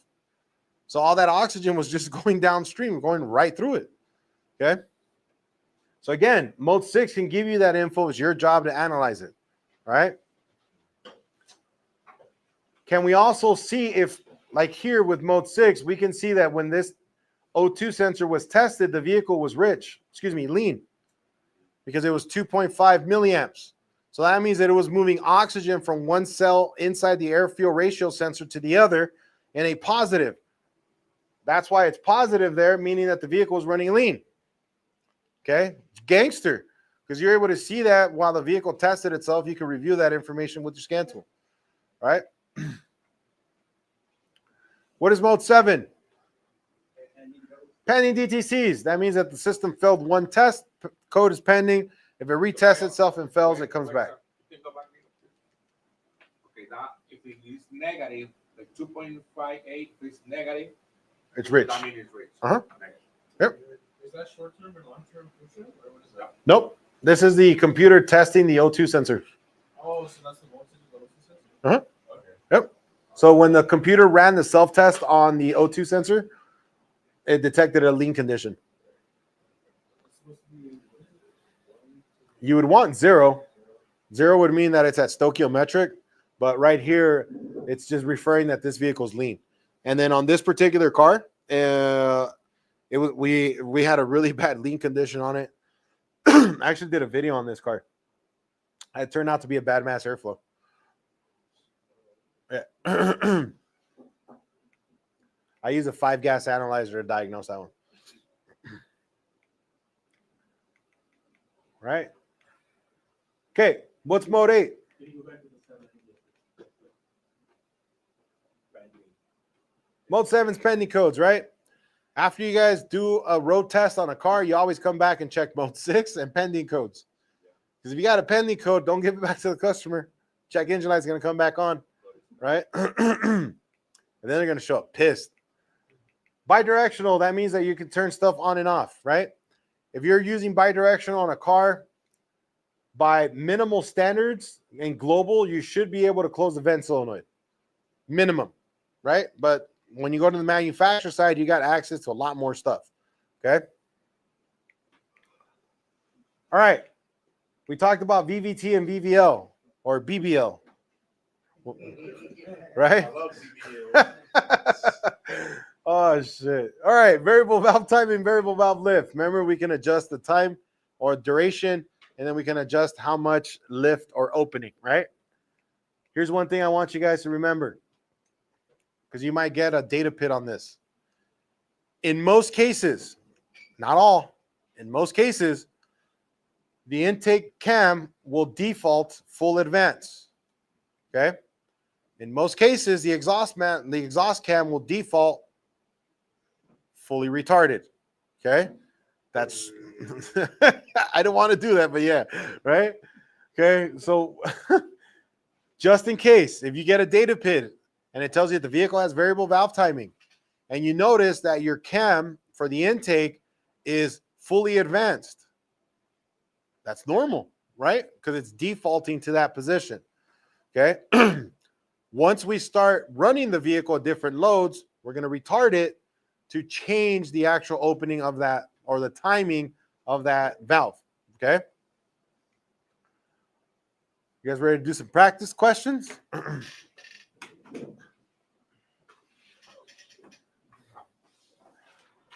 right. Okay. How you guys feel to this point? I know we covered it. We covered 8 days of information in an hour and a half. Reschedule? You guys know this. All right. So let's do this first one together. An engine equipped with ignition system shown above, idles smoothly but misfires on acceleration. Okay. Which of these could be the cause? All right. So how are we going to analyze this? Number one, they're telling you that it idles smoothly, right? But then what? Misfires under acceleration. Is that a mechanical problem? No. Okay. What are they showing you in that picture? Ignition coils, right? Okay. So now let's break this down. High resistance at W. Where the fuck's W? Right there. Okay. If I have high resistance at W, how many cylinders is it affecting? One. If I have resistance right here, which one is it affecting? Cylinder number 3, coil number 3. That's a possibility, right? B, an open at fuse X. So if this fuse is gone, 20 amp fuse, what else goes out? All 4 coils. Is that the right answer? No. A short to ground at Y. Where is Y? So if I have a short to ground at Y, look over here. What happens on the top one? What's a byproduct of amperage? Heat. So if my resistance goes down, amperage goes up, it creates more heat. If I have more heat, doesn't it blow a fuse? So if I had a short to ground at Y, wouldn't it blow X? Okay, so can we take out B and C already? An open crankshaft position sensor. If my crankshaft position sensor is an input that I need for fuel and spark, is that your problem? No, because does the engine run? Yeah.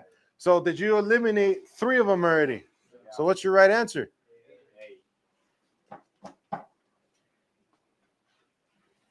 Good shit, guys. All right.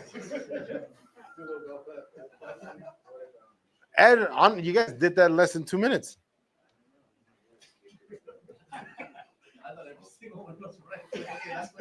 You're like, yeah, that can happen. It's like, I remember a mechanic did that. All right. While the engine is running, technician pulls the PCV valve out of the valve cover and plugs the valve opening. There is no change in engine RPM or operation. When you have Tech A, Tech B, the way you word these, the way you answer these is simple. Tech A, true or false. Tech B, true or false. And then you add them together. Okay. So while the engine is running, okay, so the engine's on, technician pulls the PCV valve out. So he takes it out and then he plugs the valve opening, the bottom, and there's no change in RPM. Technician A says the PCV could be stuck open. Technician B says that the hose between the intake manifold and PCV valve could be plugged. So when we pull PCV valve out, isn't it connected to manifold vacuum? Do we have the most amount of vacuum at idle? Isn't that when he pulled that valve out? So if I pull that valve out and the vehicle's at idle, shouldn't I have a increase in RPM? All right. And then when I cap it, shouldn't it drop? All right. So if that didn't happen, if the valve was stuck open, even if I capped it off, there would be some change, right? So what do you guys think about Tech A? And what about Tech B?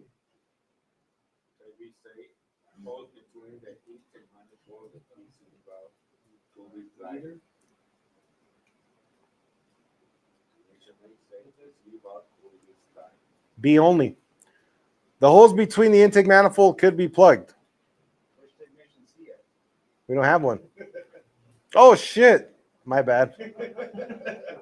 Good catch. You see? I almost got you guys. You're like, yeah, Tech C might be right. He just stayed quiet. Yeah, he didn't even say nothing. He's on his lunch, right? So you guys see how we came to Tech B.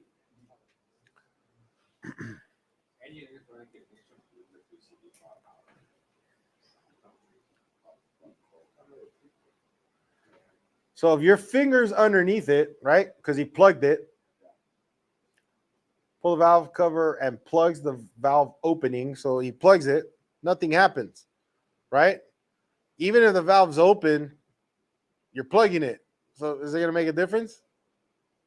No, right?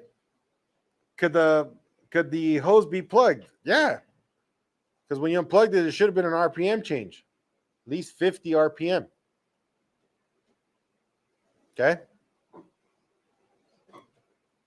So So if the PCV valve is stuck open, what would happen? If it's stuck open when it's plugged into the car, it's gonna run super lean. Yeah. He's fighting. Like rough idle or... Super rough idle with hissing.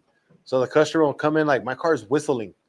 And then first thing you do is go take off the oil cap or pull the dipstick out, and it goes away. It's like, oh, you got a PCV valve stuck open. BMWs, Minis, Ecotechs. If it's on that lane, wouldn't the end be starved then? In a way, yeah. It'll be running super bad. Yeah. Once we finish up, I'll have Oscar share a story on a car he diagnosed yesterday with the bad PCV. Valve cover. Yeah. And if you're lucky enough, you get a whole new valve cover for a couple $100. They sell a repair kit, but I'll just put a new valve cover on it. After a compression reading shown in the illustration was taken, a wet compression test was made. What's a wet compression test? We talked about this when we did it, when you put oil in it. We didn't talk about it during the review, but we talked about it when we did compression. You add oil into the cylinder, right? He added oil. The second test reading was almost the same as the first. Technician A says it's a burnt valve that could be causing the reading. Technician B says a broken piston ring could be the cause. So when you put oil in it, you're trying to seal the piston rings. And if you add oil and it doesn't change, is it the piston rings? So it might be a valve, right? So it would be Tech A. It should be A only. Sorry, I did this fast before you guys got here. So the right answer is A, a burnt valve. Because if it's a burnt valve, there's a chunk missing, right? If there's a chunk missing, no matter if the valve is seated or not, it's still not gonna seal. If it was the piston rings, when I added oil, it would seal the ring, so the compression would come up, right? Number 4, blue smoke comes out of the exhaust pipe of a vehicle. Technician A says that a blocked cylinder head oil return passage could be the cause. Technician B says that a stuck open engine thermostat could be the cause. So Tech A, a blocked cylinder head oil return passage could be the cause. If I can't return oil, oil can be overpressurizing, causing us to then have more oil in the crankcase, which could lead to blue smoke, right? What's the key word here? What color is the smoke? So what kind of problem is it? Oil. The second one would be fuel, right? Tech B is all fuel if it's a thermostat. Do you guys agree? Fuel is what color? Black, right? So if I have fuel for B, that would be black smoke, not blue. Blue smoke would only attribute to which tech, A or B? A. So even if you weren't sure, how could you get to the right answer? Blue smoke, it's oil. The only thing that's oil related is Tech A, right? And then you get it right, like, cool, fuck, I guess that works, right? Okay, so that's how you break it down if you're not sure. Look at keywords and patch it together, right? Again, if it was black smoke, yes, I would go with the thermostat version because it's fuel related, right? A vehicle is being diagnosed for poor fuel economy. Engine tests show a rich exhaust gas mixture. Technician A says that a failed oxygen sensor could be the cause. And technician B says that a failed engine coolant temperature sensor could be the cause. So knowing that we know priority sensors is an O2 sensor priority sensor. Yes. Is that going to affect fuel control? Yeah. Is that a high probability for Tech A? Tech B says an engine coolant temp. If the engine coolant temp is detecting colder conditions than normal, is it going to inject more fuel? Yes. Could that also cause a rich condition? So are they both smart techs? Good shit. Okay. How you guys feeling? It's not bad, right? These all come from ASC. I didn't make this shit up. Okay, so this is how they're going to be. All right. A vacuum gauge, my favorite, is connected to an intake manifold of an engine. With the engine running at 2,000 RPM, the pointer of the gauge fluctuates rapidly between 10 and 22 inches of vacuum.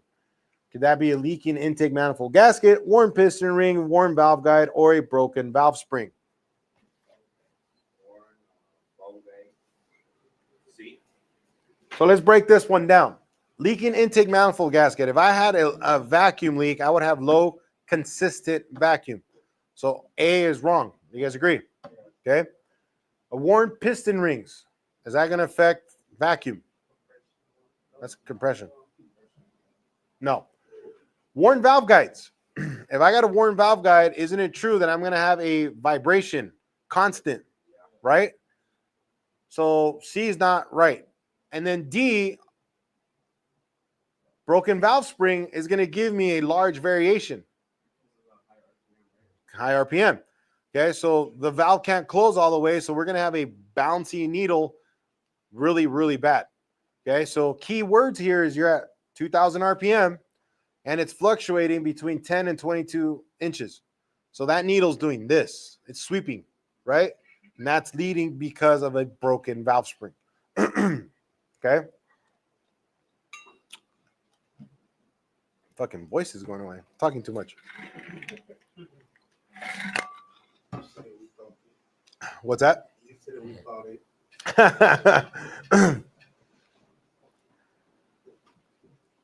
Technician finds no spark, no injector pulse on a vehicle, will not start. What could have failed? Mass airflow, crankshaft position, throttle position, or a fuel pump module. Man, look at you guys. Gangster, right? Input, baby. That's what we're talking about. We're missing an input. Which one? A priority sensor. Which one? The crankshaft. If we don't have RPM, which is a priority input, why is the PCM going to give you spark and fuel? Because you don't need it, right? It's like, you don't need none, okay? An engine with a return type fuel injection system has high fuel pressure at idle.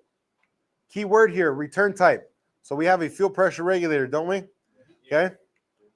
So low manifold vacuum, leaking fuel pump check valve, plugged fuel injector, or high manifold vacuum.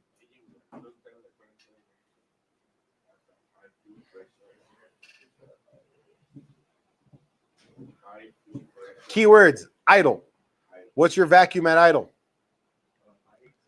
High, 18 to 22 inches, right? So if I have high vacuum at idle on a fuel regulator, right? That means the regulator is open and fuel is returning back to the fuel tank, right? So if the system was working the way it should be, at idle, we should have enough vacuum for that fuel pressure regulator to be open and allowing fuel to go back into the fuel tank, right? But we don't. We have high fuel pressure. So that means it's not going back to the tank. So what could cause the fuel pressure regulator to not let the fuel back into the fuel tank? So let's break it down. Low manifold vacuum. That means you have very little to no vacuum. Is that a possibility? Yeah. Leaking fuel pump check valve. If the check valve is leaking, you'll find out because when you go to crank the car, it's going to have to prime twice because the fuel pressure bled off back into the tank, right? That's not the problem we're having. That would have been a drop in pressure, not increase. So B's wrong. Plugged fuel injector.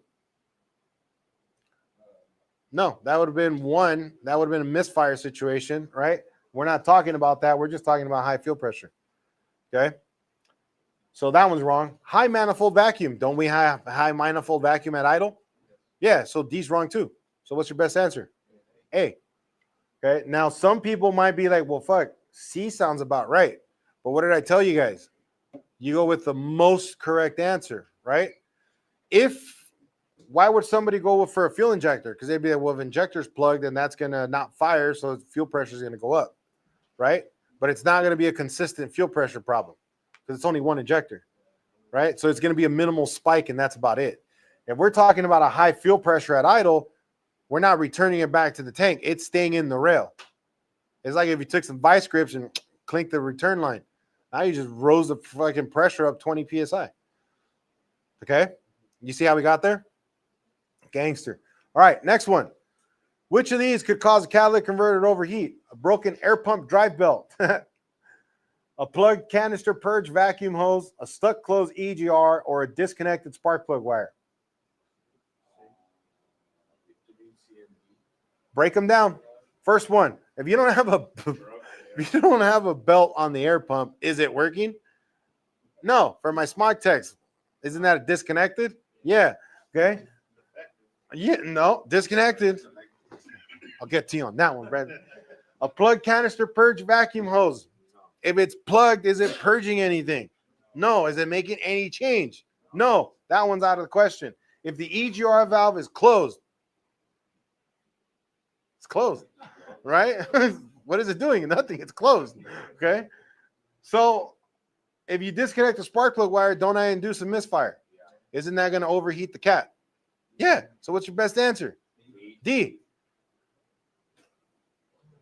And then sell them a cat after the fact, right? Sell them spark plug tube seals, coil boots, plugs, and a cat, right? Yeah, you're going to need the cat either way. Sell them a kit.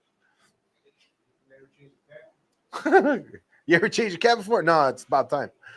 How do you know that? I don't know. I'm just saying.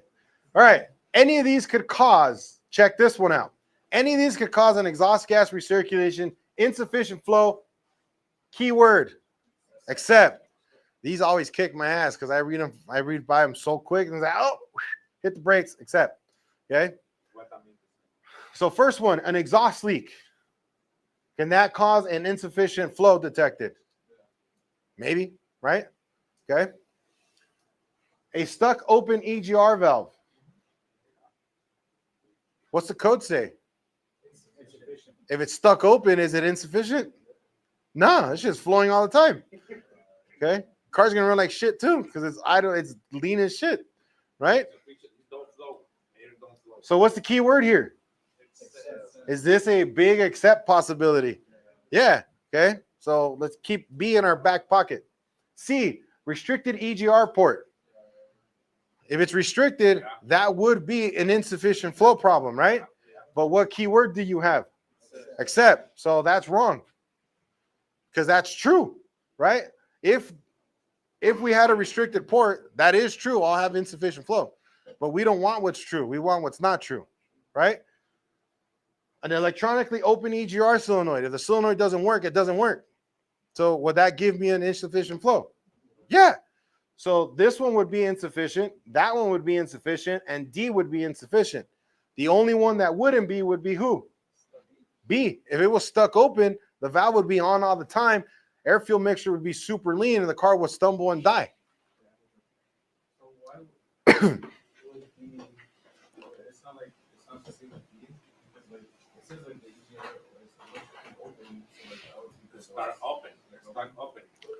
So when they mean electrically open, they're talking about the solenoid. The circuit, yeah. Yeah, they're not talking about like actually lifted open. Yeah, they're talking about electrically, circuit-wise. So these right here will get you. Because if you start reading them, you're like, well, yeah, A could be right. And then you're like, well, C could be right too. Damn, D could be right too. But then what's the key word? Except. So those three should be right. There's one that's wrong. You're looking for the wrong one. And if the valve was stuck open, you guys ever had a car come in? You're probably too young for this, but back in the old days, we get cars all the fucking time. Customers complain of misfire, running rough, dying, stalling, because you had carbon buildup and the valve would stay stuck open. When an EGR valve stays stuck open, it leans out the air fuel mixture so bad the PCM can't compensate for it. Okay, so if I had a stuck open EGR valve, I would not have an insufficient flow code. I have excessive flow. Okay. Does that make sense? Because these are the hardest ones out of all of them because of the word accept. But you got to read it. And one thing we've done with the AC test is when you get there, it says it in bold. This question includes the word accept, right? And then right after that's the question, right? So it's like we're letting you know this shit has the word accept, right? A vehicle is being diagnosed for a rough idle. Technician connects a vacuum gauge to the intake manifold and the engine at idle. Observes the needle fluctuates rapidly between 15 and 20 inches of vacuum. Could that be an open injector, open spark plug wire, a burnt valve, or intake manifold gasket leak? So which ones could you get out of the way right away because you're doing a vacuum test? Could A and B get right out of the way, right? Because those have nothing to do with intake manifold vacuum, okay? Now, we get to the nitty gritty. If I have an intake gasket leak, wouldn't I have low, steady vacuum? Is that what we're referring to in the question? No, so D is wrong. What's your best answer? Burnt valve. C. Why? Because we got a fluctuating needle. Okay, so that means when that one cylinder goes into vacuum, it can't draw it because that valve is burnt, so it's drawing in more air. It's not pulling a vacuum on a closed cylinder. Does that make sense? Okay.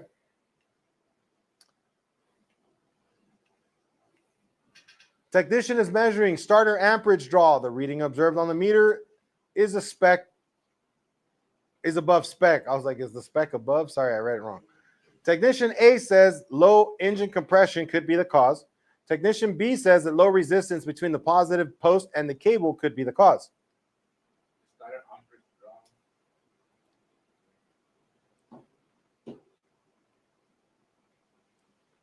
If you forget, you look over here. If amperage goes up, what went down? Resistance, right?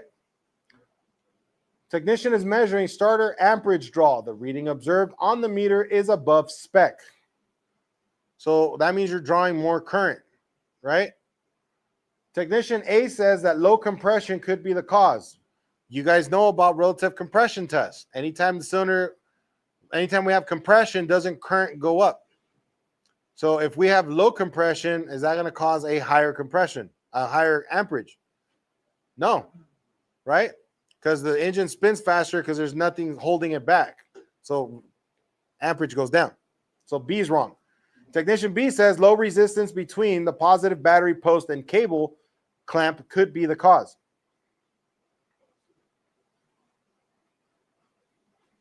Is that possible? B wrong or A is wrong? They're both wrong.